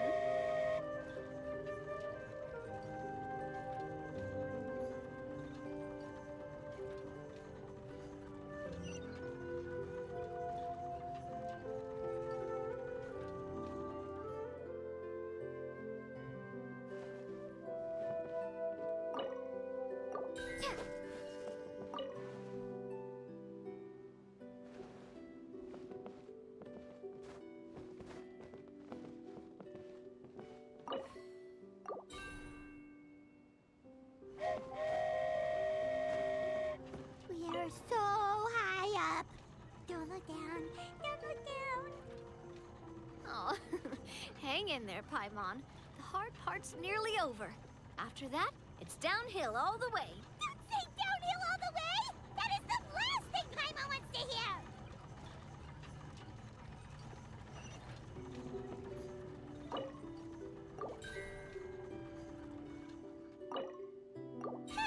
We're finally done! Okay, let's get back down while this train is still working!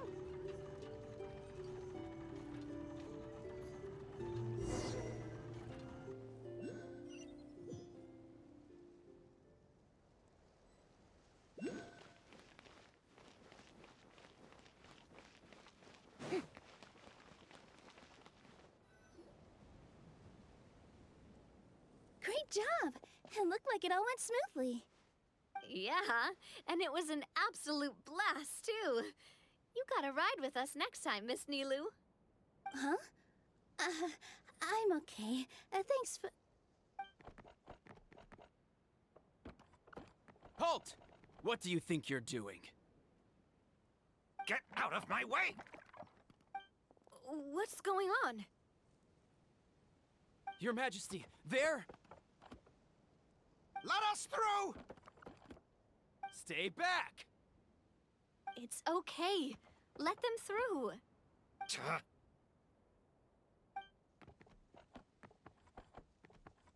Your Majesty, could we please ask you not to turn the gear that connects up to the sky? And why is that? As you have seen, the goddess's gift is very important to us. It keeps us from harm and protects our very lives. Some of us, we just aren't ready to lose that protection. I see. I understand. Huh? Your Majesty, do you mean... I won't turn that gear. Not until you're ready. What? I've said before that the Metropole belongs to the people, and they should have the right to decide its future. But let me ask you this. How do you plan to solve the issues we are currently facing? Well, we'll start by rescuing the people that have gotten stuck. And then we'll find a way to figure out the true cause of this crisis. And have you made any headway on that? The true cause, I mean. Unfortunately not. Hey, you little... I'm sorry, my friend, but it's the truth. You have friends and family that have been affected, don't you? That have gotten stuck? Duh. I understand your concerns. But if we let this drag on for much longer, the situation may well get worse. More and more people will be frozen by the goddess's magic. Yes, but if we turn that gear now, all the tracks in this city will disappear. I know this is a hard decision to make. But have you ever thought about why the goddess might have made things this way in the first place? Huh? Why do you think she might decide to take back her gift and stop revealing further prophecies about the future? Are you saying she has abandoned us? No. Quite the opposite, in fact. What do you mean? The goddess dearly loves this world and all the people of Simulanka. And because she loves you so much, she wants you to be able to choose your own path. Every parent hopes their child will have a happy and carefree life. But if they're overprotective, then all they'll manage to do is keep their child trapped. If a mother bird lets her baby ride on her wings for too long, her child will never learn how to fly. Perhaps the goddess of prophecy has always known that one day she'll have to let go. Children can only become independent if they're allowed to form their own opinions, make their own decisions, and deal with the consequences on their own. Only then will they be able to continue their journey alone, even after their parents are gone. But we've relied on the goddess's protection for so long. We don't know what it's like to go it alone. We don't know if we have what it takes. Are you kidding me? I think you've proven yourselves more than capable of that. What do you mean? You made a call in a time of crisis, and you've come all this way to talk to me. Even the guards couldn't stop you. That must have taken a lot of courage. But we only did it because we were scared. Why you set out on the journey doesn't matter. What matters is that you've proven you can choose your own path. My friend, I fear our king is right. It is time for us to face our fears. What? But we... We can't go on living like this. Living in fear. Look at what it's driven you to do. You threw away a star personally created by the goddess of prophecy herself. You once revered her more than any of us. And I think the king is right. She hasn't abandoned us. So, Why don't we put our trust in her one more time? I don't care anymore. Do what you want. Aw, he laughed. I'm sorry about my friend. That's just how he is. Always had a terrible temper. Please accept my apology for his impudent behavior. Is it just me, or has he accepted the goddess's prophecy? I think so. Not that you'll ever hear him admit it out loud. Your Majesty, please turn the gear that connects up to the sky. So, you've made up your mind? About giving up the goddess's gift? Yes, I've made up my mind. But maybe losing the gift isn't what this is about anymore. Because we've gained something too. You have given us courage. Well said. I am proud of your decision. Now, gather around, everyone, and join me as we make the night sky of this wonderful city turn once more.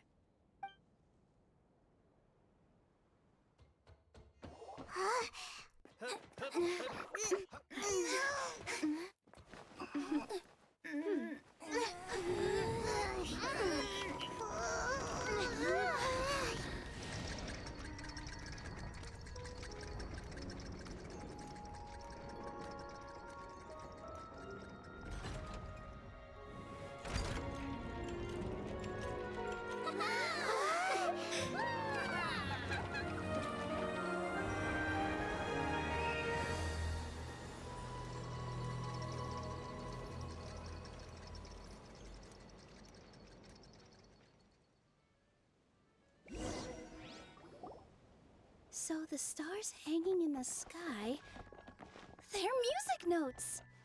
This entire metropole is a huge music box! That's incredible! How do you feel? A little scared and uncertain. But for some reason, I feel a lot more at ease. It's as if some kind of huge weight has been lifted from my shoulders. Figured out any next steps? To be honest, not really. But maybe I can start by having a heart-to-heart with that stubborn friend of mine. I have an idea. If you don't know what to do, why don't you start by helping the people around you? You mean the people who got stuck because of the goddess's magic? I mean anyone and everyone who needs your help. By helping others, you'll eventually find your own path. Trust me, I have experience in this. What kind of experience, Your Majesty? Yes. We'll need a formal organization with a catchy name before we go out and start helping people. Why don't we call it the Spina di Rosula? Spina di Rosula? Ooh, or even the Spina di Rosula di Simulanka. Yeah, that's catchy. Wow, big expansion for the Spina. Moving into other worlds now. Spina di Rosula. I like it. It's a great name. Let's do as Your Majesty suggests. Well then, how about I appoint you as the head of the Spina in Simulanka? While I'm off fighting the dragon with the other heroes, it'll be your responsibility to work with the guards and take good care of the people in the metropole. What? You're planning on fighting the dragon? But no, Your Majesty, you must reconsider. He's right. Your Majesty, you can't. How are you two on the same side all of a sudden? Perhaps Your Majesty is unaware of this. The great dragon suddenly broke out from the Titanium mines one day and tore the end of the world to pieces. After that, it spat out a strange fog that surrounded a whole island. No one knows what lies beyond the fog, and no one knows what has become of that poor island. Before Your Majesty arrived, we dispatched many soldiers to fight the dragon, but none came back alive. Yikes. Sounds worse than we thought. Isn't that all the more reason for us to go? There could still be guards trapped there, waiting for someone to rescue them. King Navia is right. We cannot simply stand by and watch as the people of this world suffer. Very well. Though I have not served by your side for very long, Your Majesty. 2 days is enough for me to have learned that once your mind is set, any attempts to change it are futile. You're a pretty good judge of character. He probably didn't mean that as a compliment. Since you're serious about this, I won't try and stop you. There's only one way to reach the end of the world, and that's by taking the Maritime Express. Oh, right! So there's a line going there too? Yes, it was originally built to serve the workers commuting to the Titanium mines, but it has been abandoned since the dragon attack. I'll tell the conductor to wait for you at the platform by the side gate to the Metropole first thing tomorrow morning. You're embarking on an extremely dangerous adventure. Please be careful, Your Majesty and friends. Oh, thank you for your concern. While I'm gone, I leave the Metropole in your capable hands. Yes, Your Majesty! Just call me boss from now on. That's what everyone in the Spina calls me, and it's what I'm used to.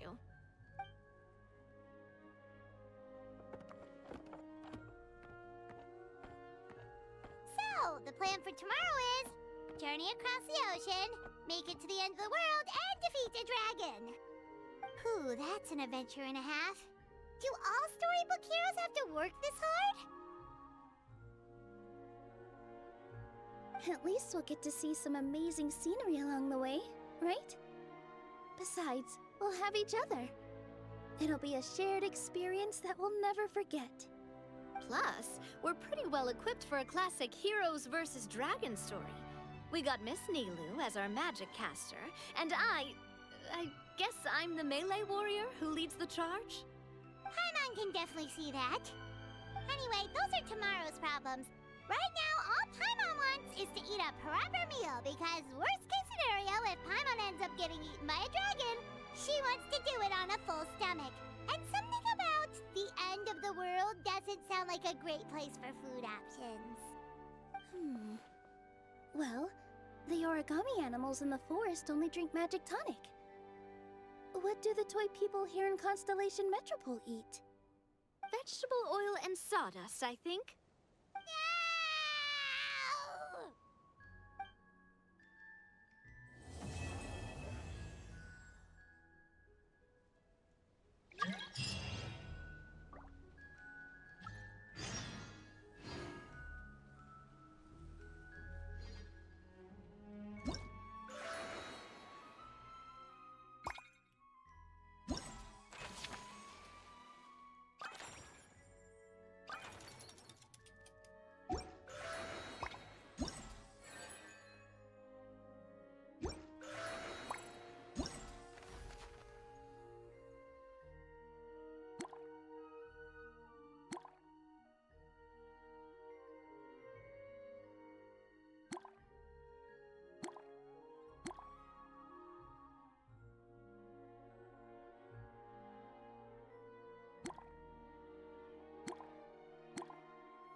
Being too popular can be...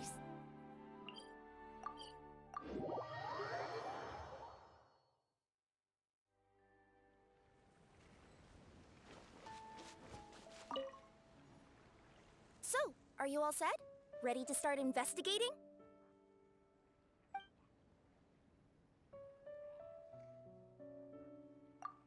Great! Then let's go! I've delivered packages all over, but I've never seen a mysterious fairy tale world like this before. Looks like nobody has gotten around to repairing this house yet. Ugh, even I wouldn't dare to sleep in there. It might suddenly collapse in on you.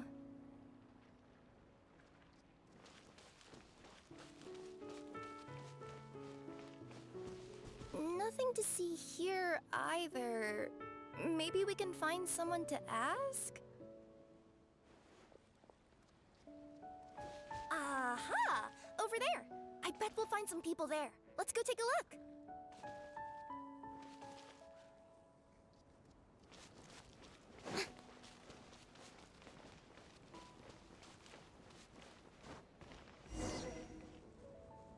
Uh-huh. I was sure there'd be people here. There once was a goddess who ruled over fate. Before she died, she left 3 riddles for the kingdom she had created. What? Who said that? Long story short, on this day, a sentient feline, an outlander, and a diminutive pixie arrived on the scene. They saw a narrow path off to the side.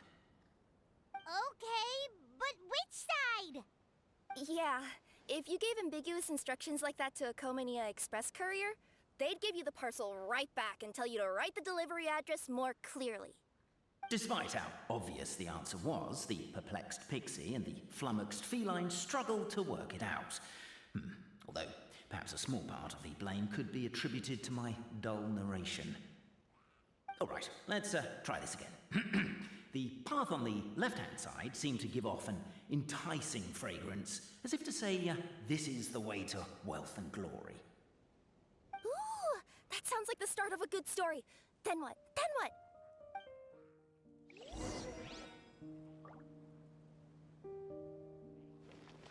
At the end of the path, the motley crew would soon spot a secret stone room.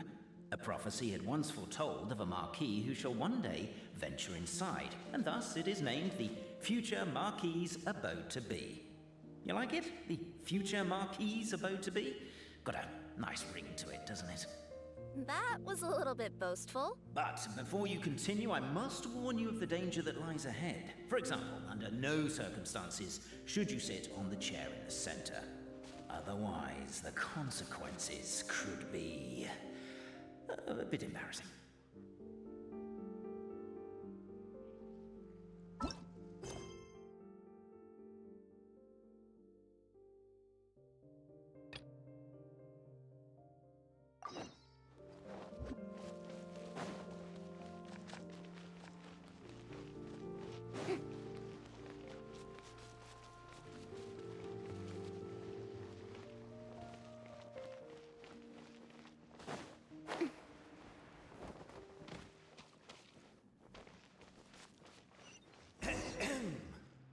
So many summers, winters, springs, and falls, and now at last a hero hither strides. This realm knows not what lies beyond its walls. Its secrets mystify the world outside. Wait, new voices. Who are they?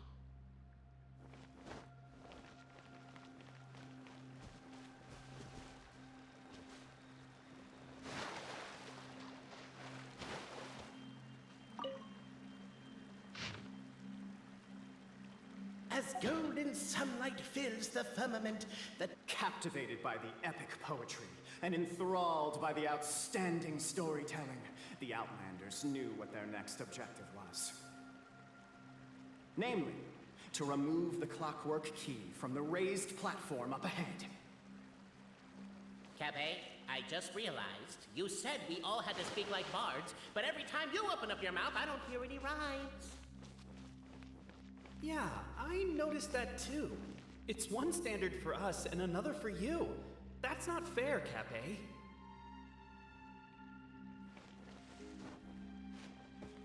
Strong as stone, firm as steel, the Outlander pulls, but it does not yield.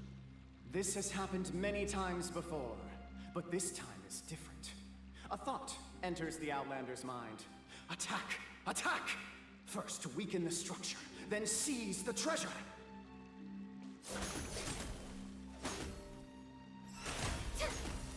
The attack now over! Only one final step remains! Now it is the time to seize the key. Yes! Finally! Come on, move your butts! And your legs, assuming they're still in working order. It's showtime! No hard feelings about your lack of poetic contributions? Oh, let it go!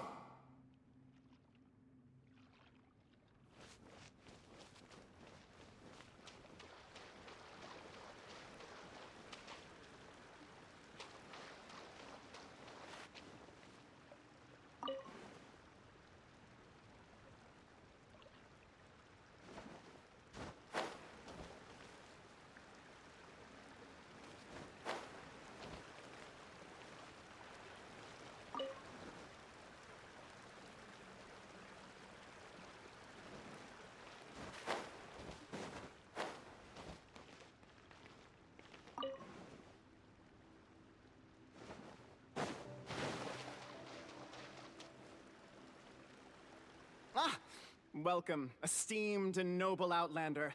Allow us to introduce ourselves. We represent the 3 great clans of this realm, having been selected as its authorized historical supervisors. Our purpose being to await the arrival of one such as yourselves who shall remove the clockwork key. My name is... You're Cape, he's Albizzi, and that's Bobarano, right? You've done so much talking that we can already tell you apart by your voices. Aren't we missing someone, though? The guy who led us here to begin with? Who? And thus was born the long-awaited Fellowship, destined to uncover the truth of the past. Allow me to quote, if I may, in the history of Constellation Metropole, a new page has begun. Him. Well, there's no 4th person, so which of you is the ventriloquist? Come on, out with it. We've never heard that voice before, but he sounds like he'd be good at reading bedtime stories to children. Well, whoever it is, I don't know and I don't care. Forget about him. We have far more important things to focus on, like where our journey goes from here. That key you hold is the pivot point about which the past and present of the Metropole revolve. However, between our 3 clans, there is some dispute over the historical record. Each clan has its own version of history, detailing the clan's origins and the tale of the dragon of old, and unfortunately, we don't know which one is the truth. Dragon? You mean the one that's been acting up recently? Oh, no, not that one, you adorable little pixie. When I say dragon of old... He means a dragon that would be really, really old if it was still with us today, but it was defeated in ancient times. The new one has nothing to do with our clan history. Was that supposed to be a joke? Anyway, so you've been waiting for someone to remove the key so you can finally explore the truth of the past? Not just explore it, but argue incessantly about it. Honestly, I don't care that much. Cape's the one who's always bothering us about it. What we need to figure out is who resolved the dragon crisis. We have to know that before we can decide which is the supreme clan. The moment you removed the key from where it was lodged, you became the honorary Marquis. We humbly beseech you, noble Outlander. Noble Traveler Marquis, we ask you to help us. You and your talking Puss in Boots and the pale floating pixie. Puss in Boots? Are you serious? It's better than demon feline, but still... Embrace it, my friend, embrace it! Most cats don't wear boots or speak, do they? I'm not even a cat, I'm a Nekomata! Now that you know the word, I expect you to use it. Please allow me to lead you all to a sacred memorial site. It will be much easier to explain what needs to be done once we are there.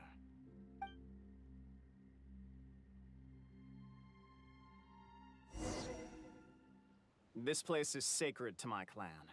It's where our brave forefathers once took up arms against the dragon of old. After a bitter battle that dragged on for many days and nights, finally, our forefathers fought the dragon into submission, and it fled. They took turns, though. Some forefathers worked the day shift, while others worked the night shift. So they say. It's just a legend, though. Wait a second? Did I just hear you admit that your clan's history is just a legend? History, legend, who cares? My clan was definitely courageous, that's the point. That's the truth. And isn't the truth what we've all been arguing about non-stop for all these years? Capet's words gave the traveler food for thought. Could it be that the truth in a fictional world is equivalent to fiction in the real world? But that would have to wait. Apparently, Capet was not alone in his pilgrimage to this sacred site. Unwanted company had arrived. The traveler and the talking cat, Necomata, decided to teach them some manners.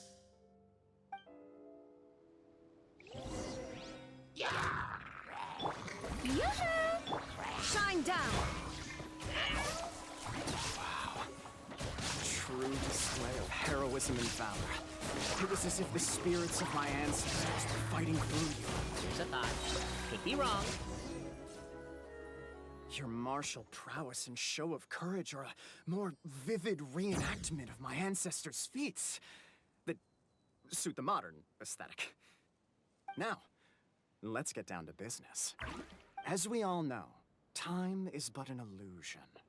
Time may flow line by line, page by page, or frame by frame, but usually it flows in the form of springs and gears. And that clockwork key you have in your hand can turn back time and make the past reappear. Well, actually, my view is that the illusion of time is more of a problem of consciousness. Gears power the body, while the body is the vessel of the conscious mind. But the mind cannot understand the dimension of time, so we experience instead an endless continuum of moments as the pinion of now turns along the rack of ages. I'm getting flashbacks to when I was delivering packages to the Sumeru Academia. A teacher once asked Albizzi what his greatest fear was, and he replied, dragons. Boberano was asked the same question.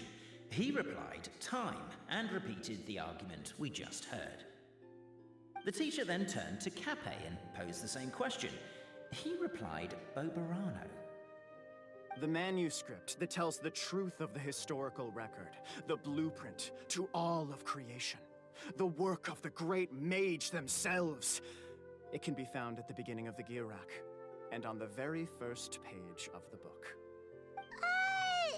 Paimon didn't follow all that, but basically, you're just saying that we need to put the key in and turn it all the way back? Exactly. It is said that in the beginning, the goddess of creation took the goddess of fate's manuscript as a blueprint, placed it under the goddess of prophecy's starry realm, and generated the world from a few magic arrays.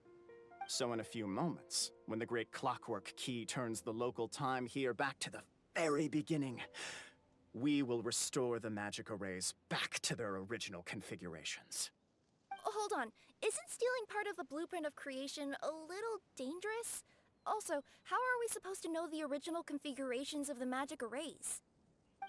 Well, the general shapes of the configurations have been passed down over the ages. They now form the family crests of each of our clans. So you'll just need to reference my family crest and join the dots accordingly.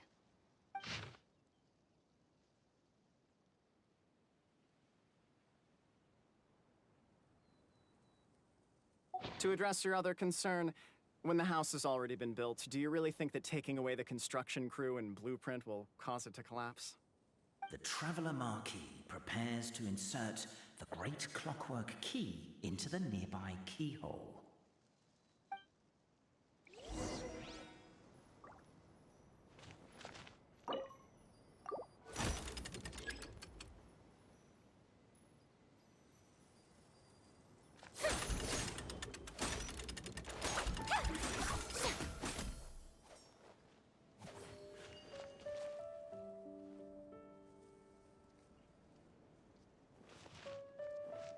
I guess we should start here?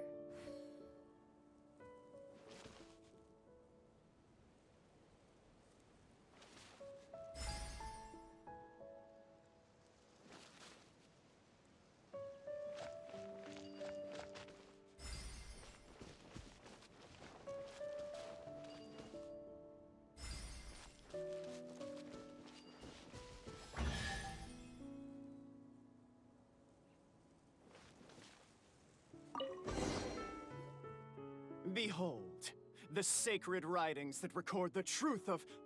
No, wait. That have shaped the truth of history. Gather round and let us bear witness.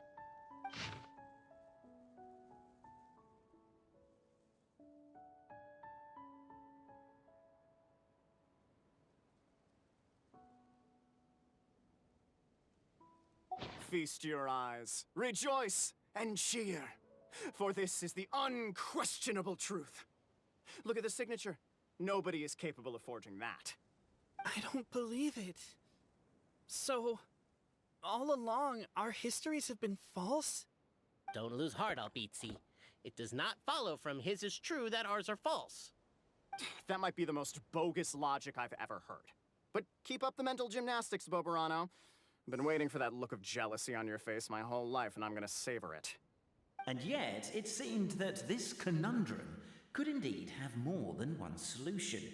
Everyone agreed that there may be more than one truth.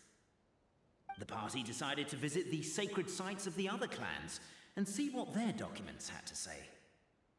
Isn't a narrator supposed to remain detached and objective? It feels like you're forcing a narrative agenda on us here. Oh, whatever. I'm in a good mood. Let's do it. The instructions say to repeat the process 3 times, and besides, I'm looking forward to watching you both be sorely disappointed. Let's do my clan next. I'll lead the way. We'll need the key again, right? Let me see if I can pull it out. Yoink!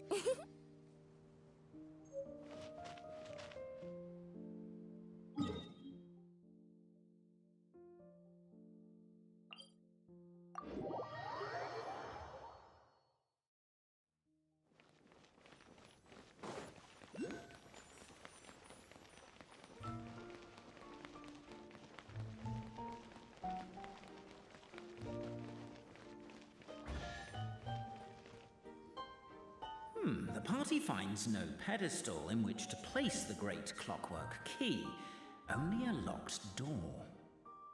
Where's your clan's pedestal? Oh, let me guess, you hid it away in advance to save yourself the embarrassment of having it exposed as a fake? You done? Okay. Now, since my clan's main claim to fame is... Misinformation, half-truths, and fabrication. Ah, shut up, Cape. Shut up, Cape. I swear, if I wind up dead one day, the murderer was Boberano. Let those be my last words. My clan's claim to fame is that we outwitted the dragon of old and stole its treasure. Ergo, all articles of value that we own, including the pedestal for the clockwork key, lie behind that door. So, next step is open the door? Almost. There's one step before that. The door is protected by a smart interrogation system. We have to answer its questions, and if we get them wrong, we will alert law enforcement. Jeez. Well, do you at least know the answers?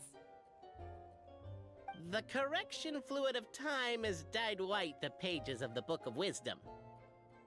No, I don't know the answers. But worry not, I had a quick word with the constabulary in advance. They'll ignore the alarm if we get the questions wrong, so answer without fear.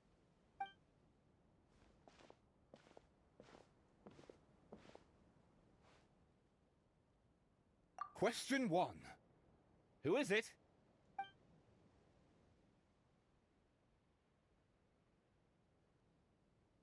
The great yokai, Nekomata in boots. And the trusty travel guide, Pixie! Travel guide. Trusty travel guide! Question 2.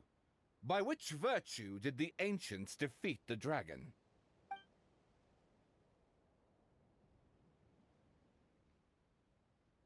Oh, no, don't say that. Even though the writings you saw do prove that bravery has its uses. You do realize we can hear everything you're saying, right? If you say it out loud, you'll only set those 3 off arguing again. Thinking it is fine, but please promise me you won't say it. Question 2. By which virtue did the ancients defeat the dragon? If this is the right answer, I swear, I'll... Correct! What? A barefaced lie. So low. Question 3. Which is more real? The fiction of the outside world, or the truth of this world?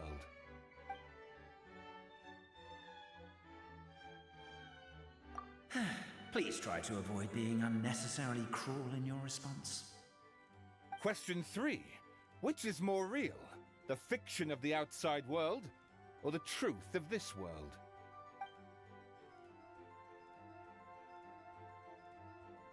Hear, hear! Who can be sure that the outside world isn't just a dream, and that when the dreamer wakes up, they won't just find themselves inside a novel? There is no way to know, therefore both are equally real. All correct. You may have the key pedestal.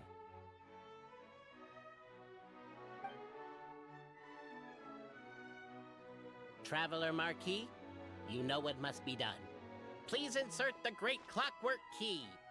Oh, and this is my family crest.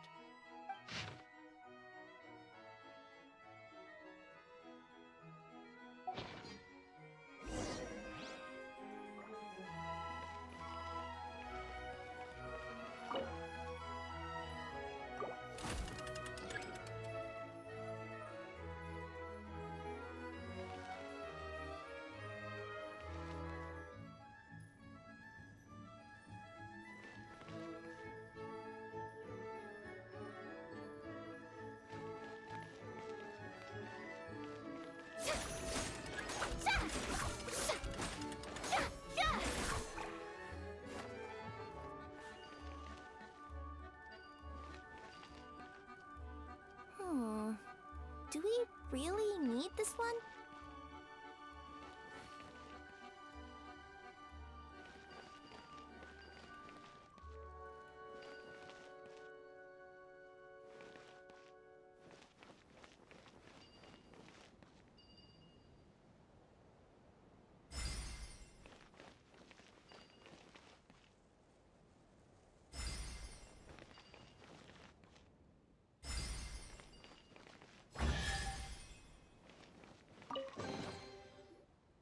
Now, let me see what elaborate fiction the Clan of Wisdom was able to conjure up.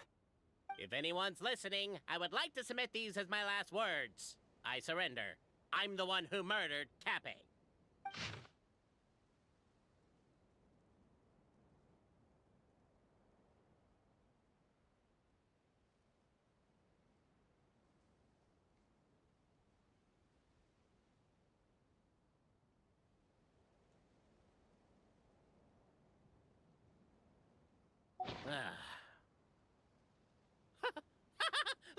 Look! My clan's history is true as well! There's that same unforgeable signature again, right here! What? Oh, does this mean that my clan is the only odd one out? Given that my clan's wisdom is such a subject of ridicule in your eyes, I will now appeal to my own personal intelligence, which I believe far surpasses that of my clan at large, and make a prediction. It seems likely that the claims made by each of our clans regarding their history and virtue are all true. Boberano? How can that be? Oh, I get what's going on. Once, when I was drinking with Gujiyai, she bet me a round of dried fish that I couldn't guess which cup the umeboshi was under. Whichever one I guessed, I was always wrong, and Gujiyai would lift a different cup to reveal the umeboshi. But then, I learned later from one of the shrine maidens, Miyuki, that all of the cups had an umeboshi under them. Just goes to show, I still got a long way to go before I become a great yokai. Oh, don't mind Fox Lady. That's just her way of teasing you. Actually, that reminds me. We can now open these 3 treasure chests. And unlike the guessing game you mentioned, this one's not a trick. Cool. Well, once you've plundered the last of Boberano's family wealth, we can go to my clan's place. Guess I'll take the clockwork key again then. Yoink!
The cohort of truth seekers followed Albizzi to his clan's sacred site.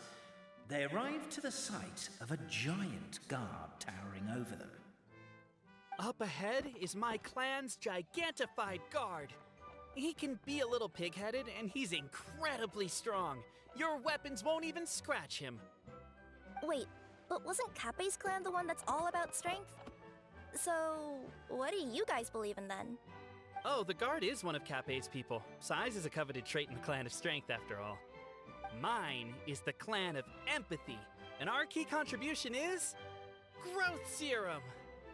What's empathetic about that? Our ancestors believed that, just maybe, the dragon of old didn't mean us any harm at all. Perhaps the dragon simply didn't notice us, since we are so very tiny. So, they drank the growth serum and grew even larger than the dragon. Then, they set the dragon down, calmly explained their perspective, and eventually taught it how to empathize.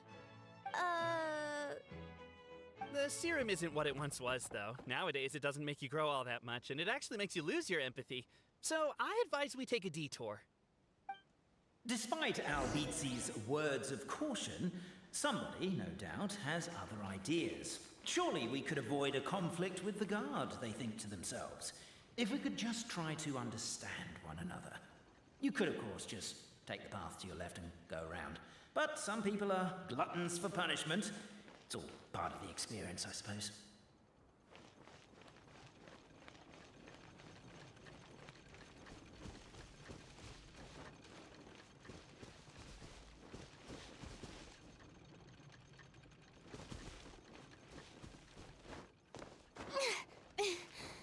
Why is my own clan treating me like a villain?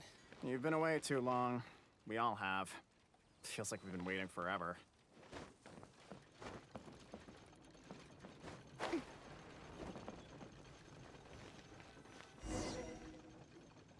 We should be getting close. Why is this place so full of junk? Are you the kind of people who never throw away the box when you buy something because you're worried you won't be able to return it without the original packaging? We'll never find the Oracle Pillars in all this mess. Never mind that. We have a more pressing issue.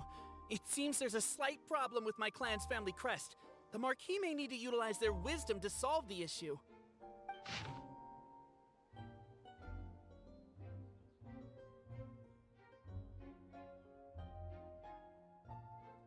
Wisdom too, huh? Well, you guys have a bit of everything, don't you? Except empathy.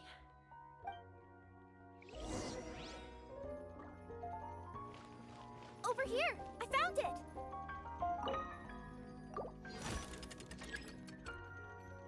Yes! Keep the noise down! We don't want to alert the guard. I'll go keep watch. Time has come to slay the dragon. How are you feeling? Nervous?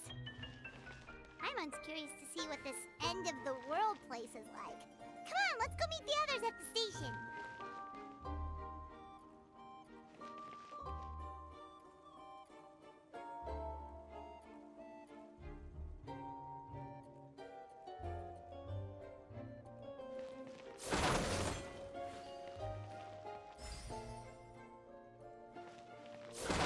Can't you destroy the boxes a little more quietly?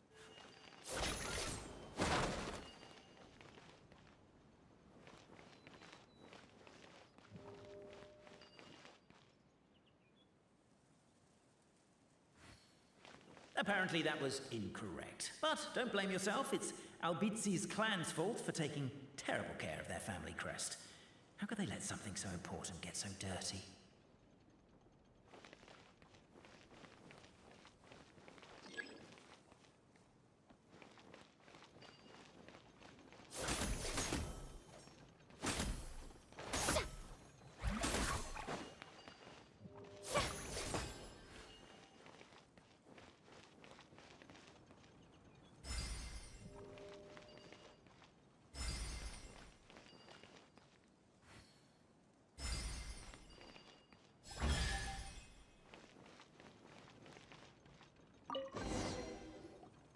This is the last one.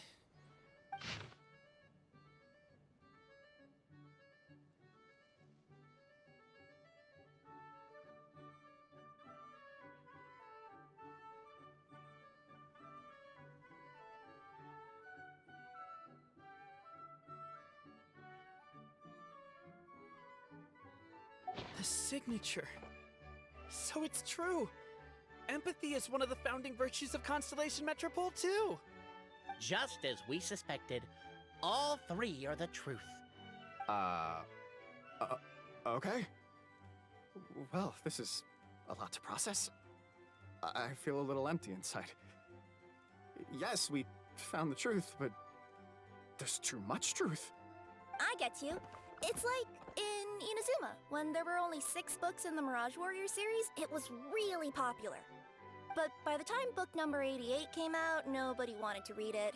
They'd all lost interest. A brief moment of joy is drowned out by a growing feeling of melancholy. But perhaps there is a glimmer of hope to be found too? Anyone? Anyone? All right, I'll say it. How is it the case that these 3 versions of history can all be true at once? That's exactly what Paimon was wondering, but Boborano kind of already explained it away earlier. So Paimon was worried she'd look stupid for asking the question. It's not a stupid question at all, my dear little pixie. While I did postulate that different truths may coexist, there is an issue when it comes to these 3 truths in particular. The problem is, all 3 truths are the history of the exact same thing, namely the dragon and the Metropole's origins. Yet all 3 bear the signature, showing that they're genuine.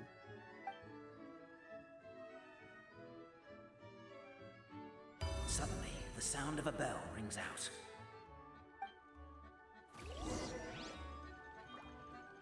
The bell! It rang once! What does that mean again? Ah, yes! Highest level of emergency! Everyone, to the main entrance! Stat! Bring all the glue traps, and place them outside the gates! The whole city is on the lookout, and there's only one way out. It's the path right in front of you.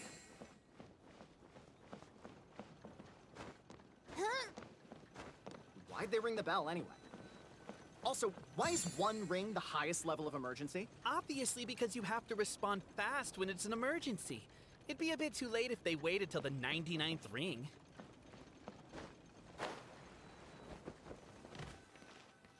They're outside! After them!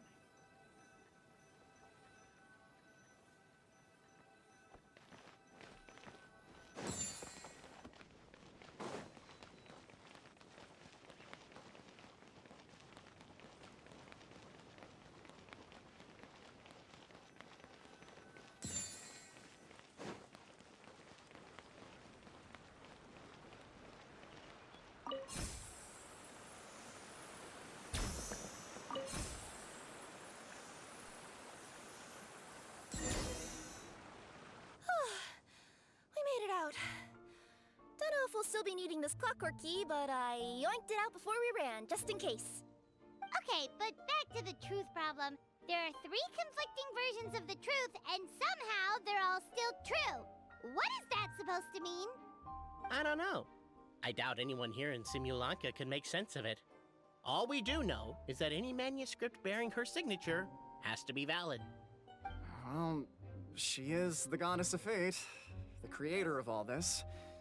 And all these manuscripts are her grand design. The reason we argued about who was right was that we didn't know enough about the truth of the past. But now we have the truth. So we just have to accept it. As surely as we will follow the clockwork path designed for us, so is this the course that history has taken. It is clear and incontrovertible.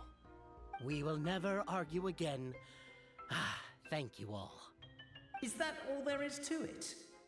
Is this where the decision made at the first crossroads of destiny has led us to?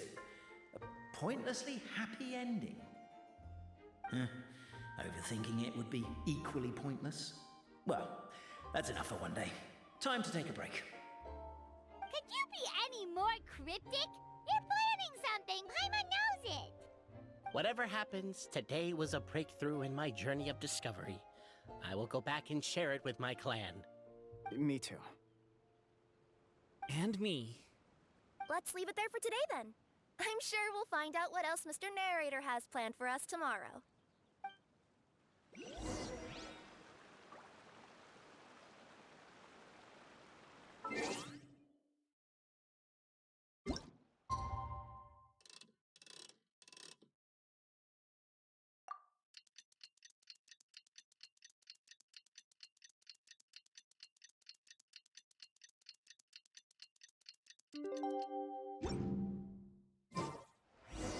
What a beautiful day, thought the traveller, before she was overcome by a creeping sense of foreboding.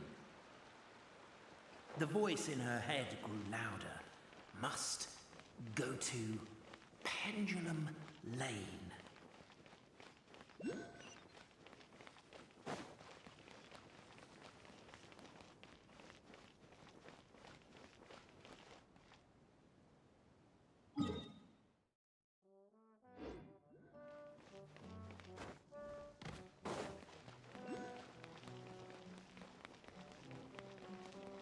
Pendulum Lane is just up ahead. Something must have happened here after all. Everyone's crowded around.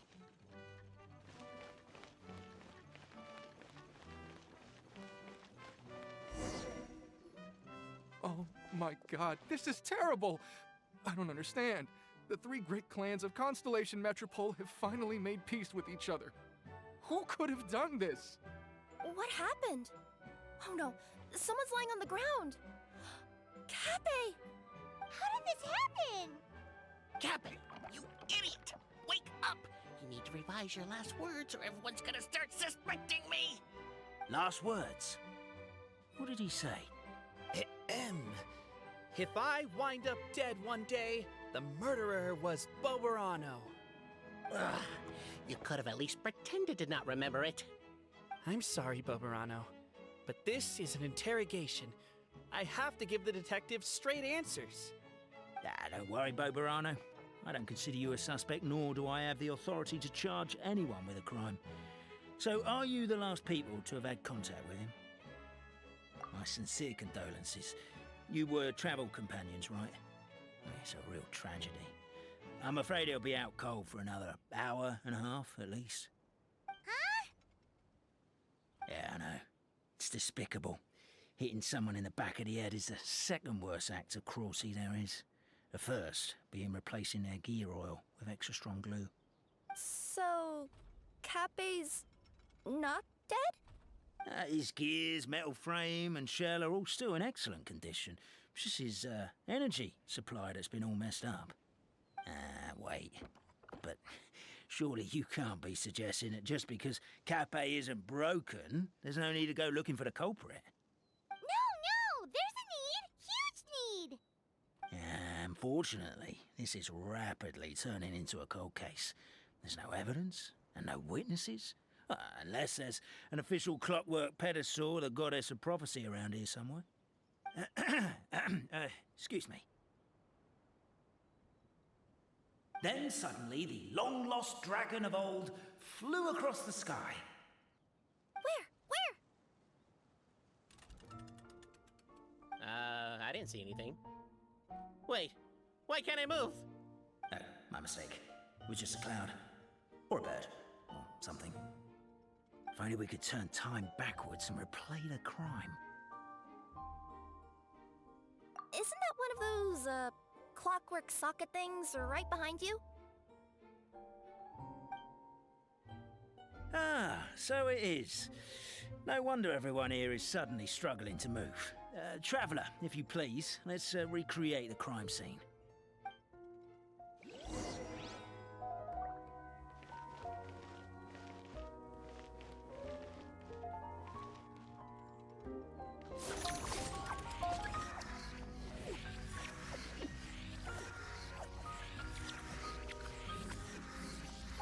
The crime scene's too chaotic. I can't make heads or tails of it.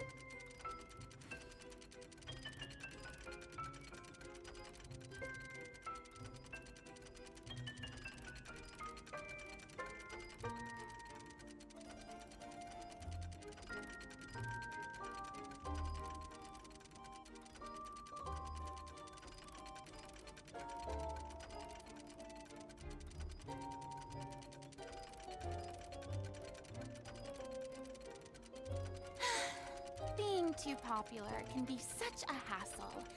Who knew the people would adore me so much?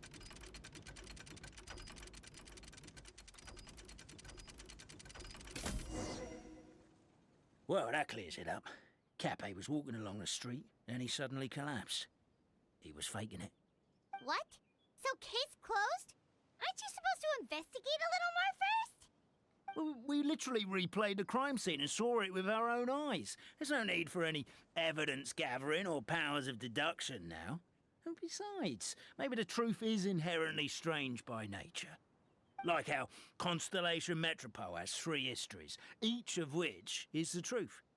But didn't you say Cappe was struck in the back of the head and knocked unconscious? For all I know, he could have bashed his head against a toilet bowl before leaving the house, then walked here in a daze before finally passing out. As for why he might have done that, my guess is...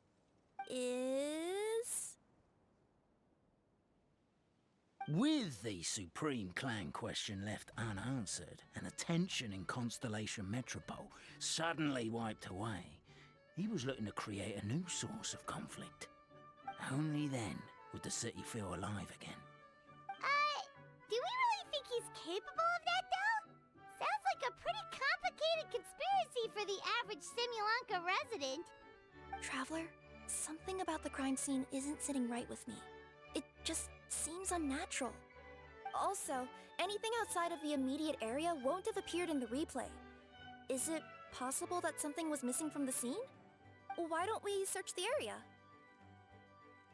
Wait, what are you doing? Oh, we're gonna head to Cappe's house to check the toilet bowl for signs of an impact.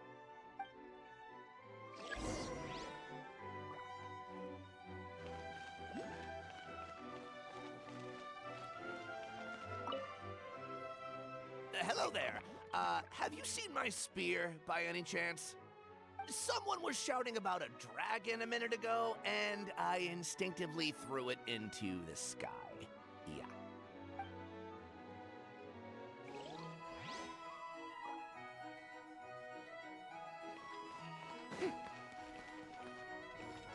There's a spear here.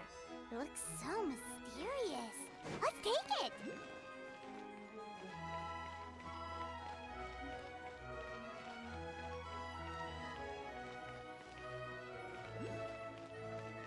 A pickaxe? What is it doing all the way down here? There's gotta be a story behind it. Let's take it.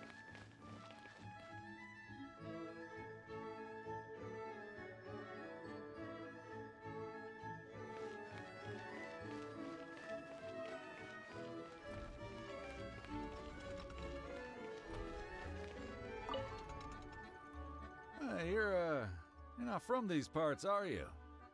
Just visiting? Yep, that's right. Why? What's up? Ah, well, I was gonna offer you a great job in the Titanium mines. A safe and secure working environment. Doesn't sound very safe. At least not as safe as being a courier.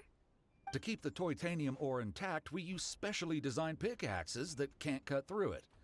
Even if you struck a person with it, it wouldn't so much as leave a scratch.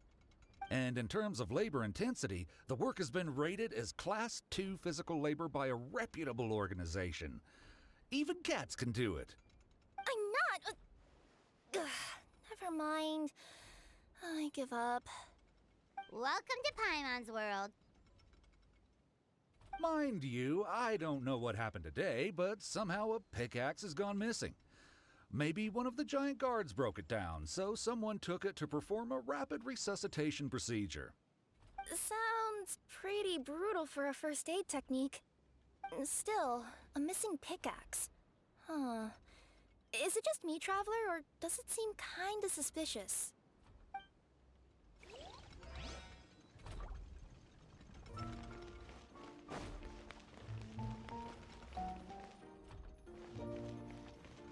There's a strange potion bottle here. Looks so weird.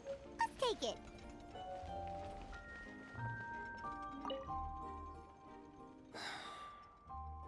Come here.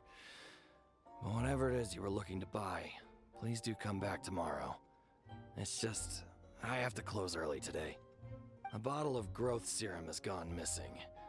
If someone's stolen it with the intention of harming others, the consequences could be disastrous. There's a whole investigation into it, so I gotta close the shop while I do an inventory count. If it turns out I'm wrong and I miscounted, I could be charged with filing a false report and disturbing the peace.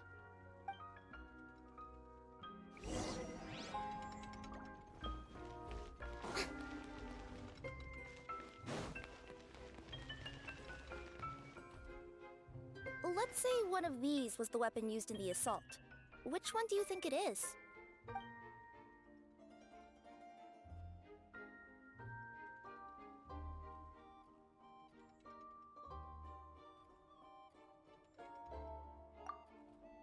If it was the pickaxe, Cappy sure is lucky it's not still lodged in his head. Actually, you're wrong there, Paimon. The foreman at the mine was just saying, this kind of pickaxe is designed not to damage titanium, so it couldn't cause any superficial damage to residents here. But you could probably knock someone out if you hit them hard enough, and it wouldn't leave a scratch. Let's take this back to the crime scene and replay it one more time. Ah, you're back. How was the toilet at Cape's house? Toilet? What about it? Oh, yeah, forget that. What's this about? What are you trying to say? We thought the way Cape fell looked odd, so we searched the area for suspicious items and found this. It could have been deliberately placed out of range of the crime scene so it wouldn't show up when we replayed it. Now we've retrieved it, we were gonna replay it again. You don't mind, do you? Oh, I just remembered I forgot to turn off the clockwork switch in my kitchen. Yeah, I think I'll just, Oh, no, you stay right there.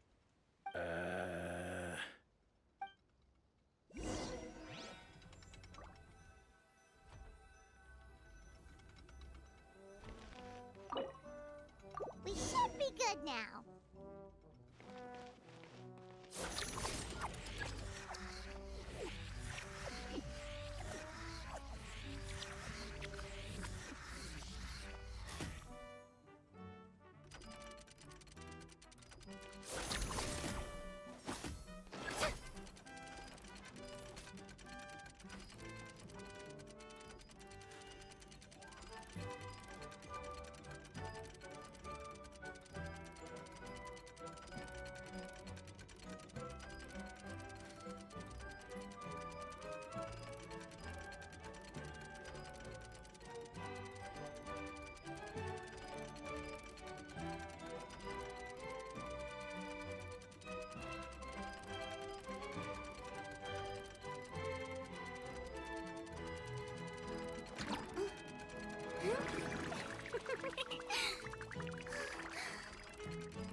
So you're the attacker!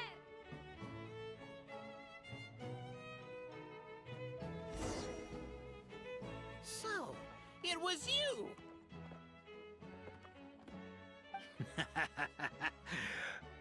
I would congratulate you for cracking the case, but since I did such an abysmal job of covering my tracks, it didn't exactly have your work cut out for you.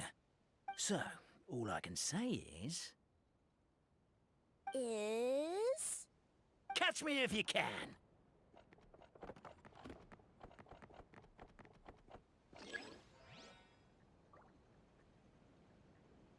We have a runner! That's it! Let me at him! The would-be Marquis of Carabas dispatched the Necromartyr in boots, who ran off in pursuit of the poor little minion.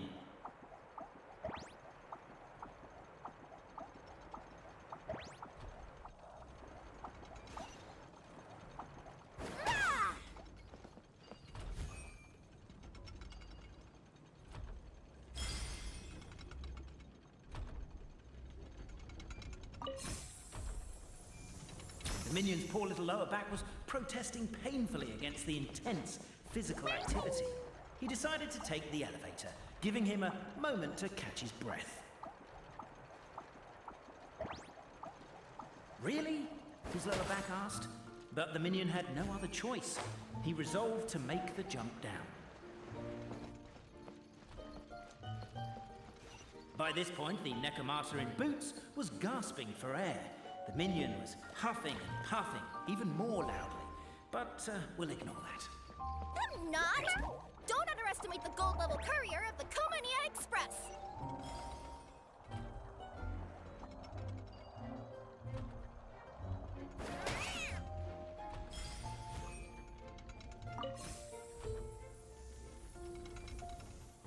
A characteristically catty response from the Necomata. Tell me, what do you hope to gain from bullying me? I get to let off some steam!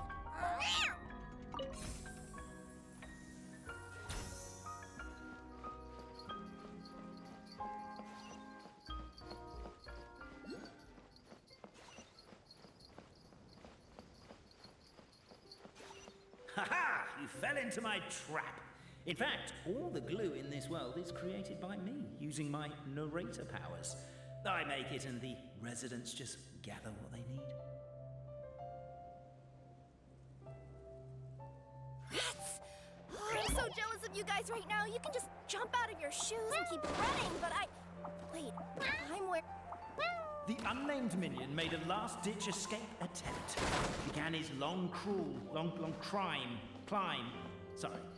up the wall, the tall wall. He began his long climb up the tall wall. You call that a tall wall? In urgent Neko parcel mode, I'll scale it in no time.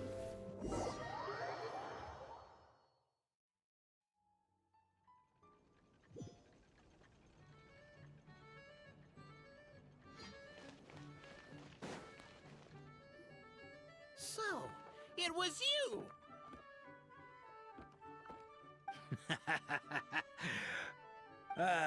I would congratulate you for cracking the case, but since I did such an abysmal job of covering my tracks, didn't exactly have your work cut out for you. So, all I can say is... Catch me if you can!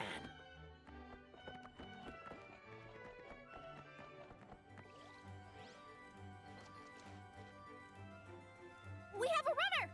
That's it! Let me at him! The would-be Marquis of Carabas dispatched the Necomata in boots, who ran off in pursuit of the poor little minion.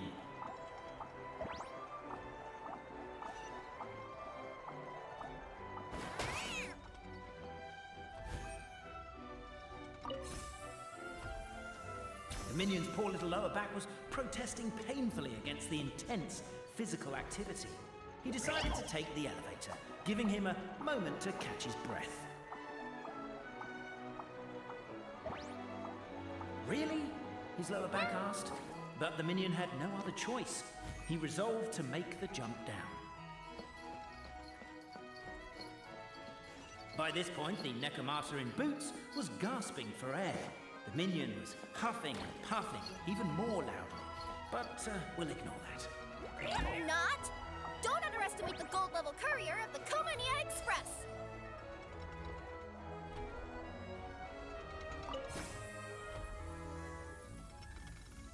A characteristically catty response from the Necomata. Tell me, what do you hope to gain from bullying me? I get to let off some steam!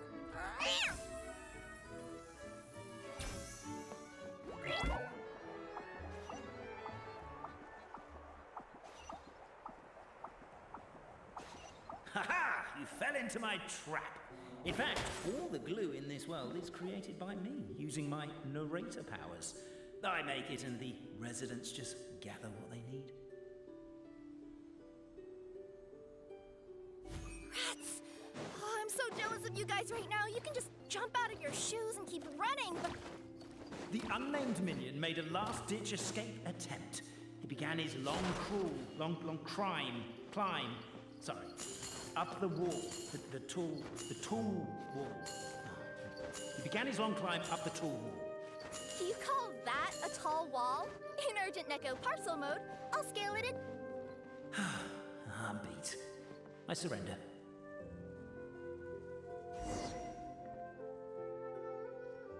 You've got nowhere left to run. All right, I confess. That was fast. Getting caught by you here was a backup plan.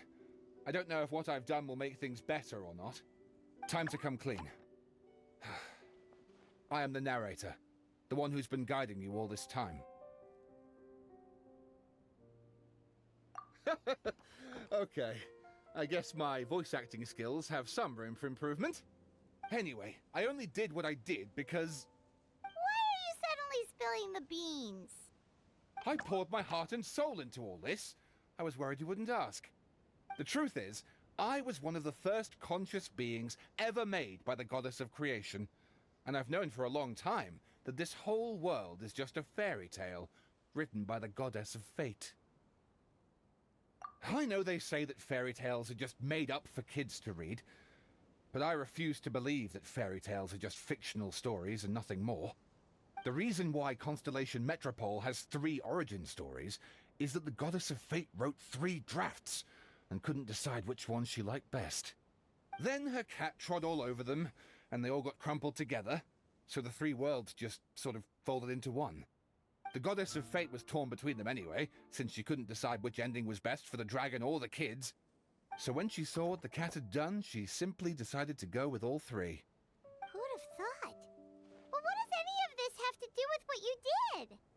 You're not a fictional character, so you couldn't hope to understand my sorrow. Honestly, I don't think there's anyone in all of Simulanka who would understand. Every day that I experience, every interaction I have with another person, is it really all just a work of fiction? The only reason the 3 great clans wanted to find out the truth was for the pointless task of electing the supreme clan. I thought that once they'd learned the truth, it might make them curious enough to investigate further. But as it turned out, they just accepted it and carried on living the same old lives.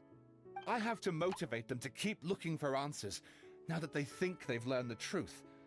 I have to make them uncomfortable with the superficial explanation that they took at face value. And I have to figure out, once and for all, while you real people from the outside world are still here, are we real? Aww. That's my full confession. Time for you to take me back. I'm guessing I'll probably be forced to make a public apology, then sentenced to half a day in solitary confinement. I definitely deserve half a day. Oh, also, pass this message on to Cape, Bobarano, and Albizzi, if you could. The Great Clockwork Key was originally put in place jointly by the ancestors of the 3 clans. If the 3 of them had any ability to cooperate whatsoever, they'd have been able to remove it by themselves. Over all these years, not once have they ever tried removing it together. Oh, my poor child. There's one thing you've been mistaken about this whole time. Ah! Whose voice is that? Detective? Was that you? Your voice acting's actually pretty good. The reason fairy tales are suitable for children is that they help them to understand the world. Fairy tales may be works of fiction, but at their heart lies an internal logic that is undoubtedly real-world truth in a condensed form. Perhaps they simplify good and evil, and perhaps they hide the darkness in metaphors. But let there be no doubt. The world within fairy tales is as real as can be. And by extension, you and your compatriots are also real. Goddess! Is it really you? The line that separates footnotes from narrative can never be crossed. Never the two shall meet. This is why you have never heard my voice before. But now you wish to break free from the story, and there's a cat nearby, so you can hear my echo. Necromora! Just your echo?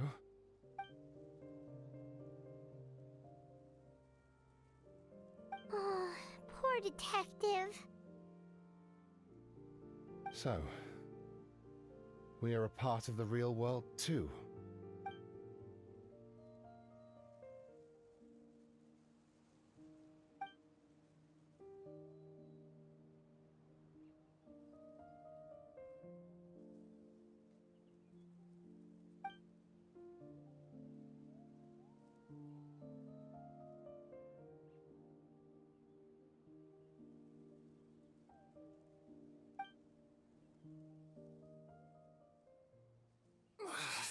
My head's spinning. Albizzi just gave me a quick rundown of the situation.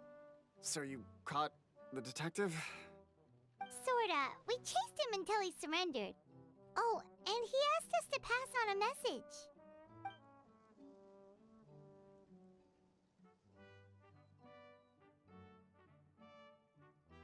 Does he really think we didn't try that? 'Cause we did, after 6 months in that place.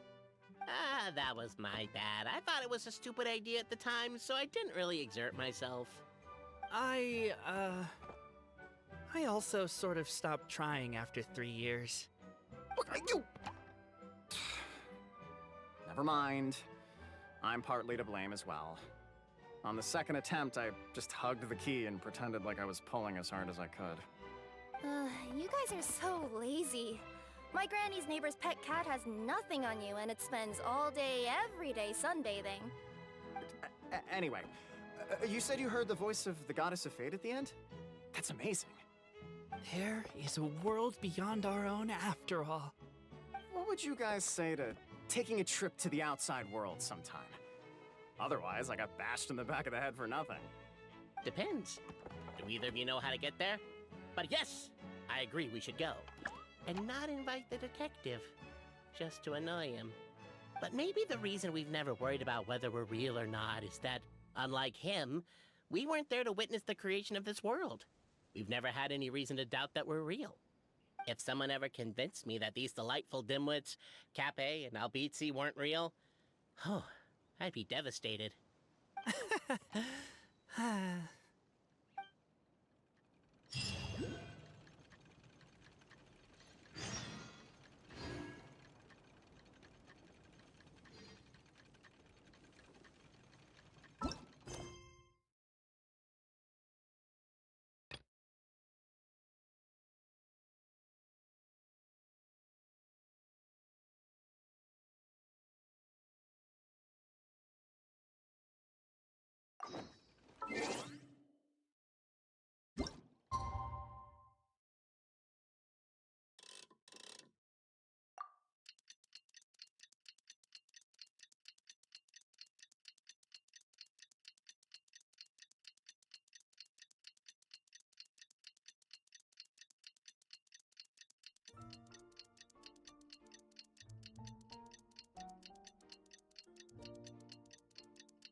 more interesting to do?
Being too popular can be such a hassle.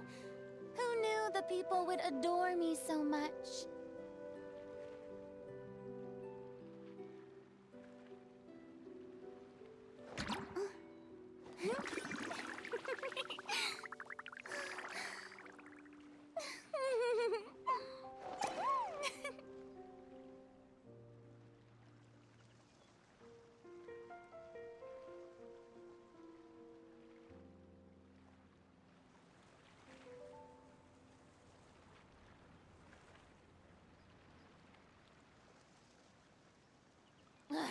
Boring. Isn't there anything else more interesting to do?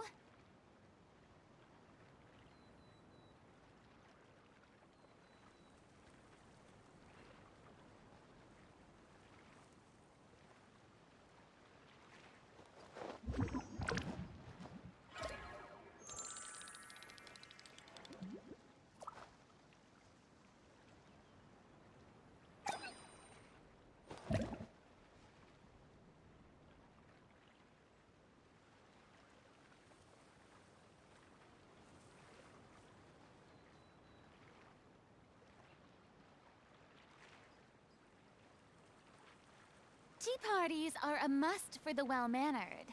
If you'd like to learn the proper etiquette, I'd be happy to teach you.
Boring.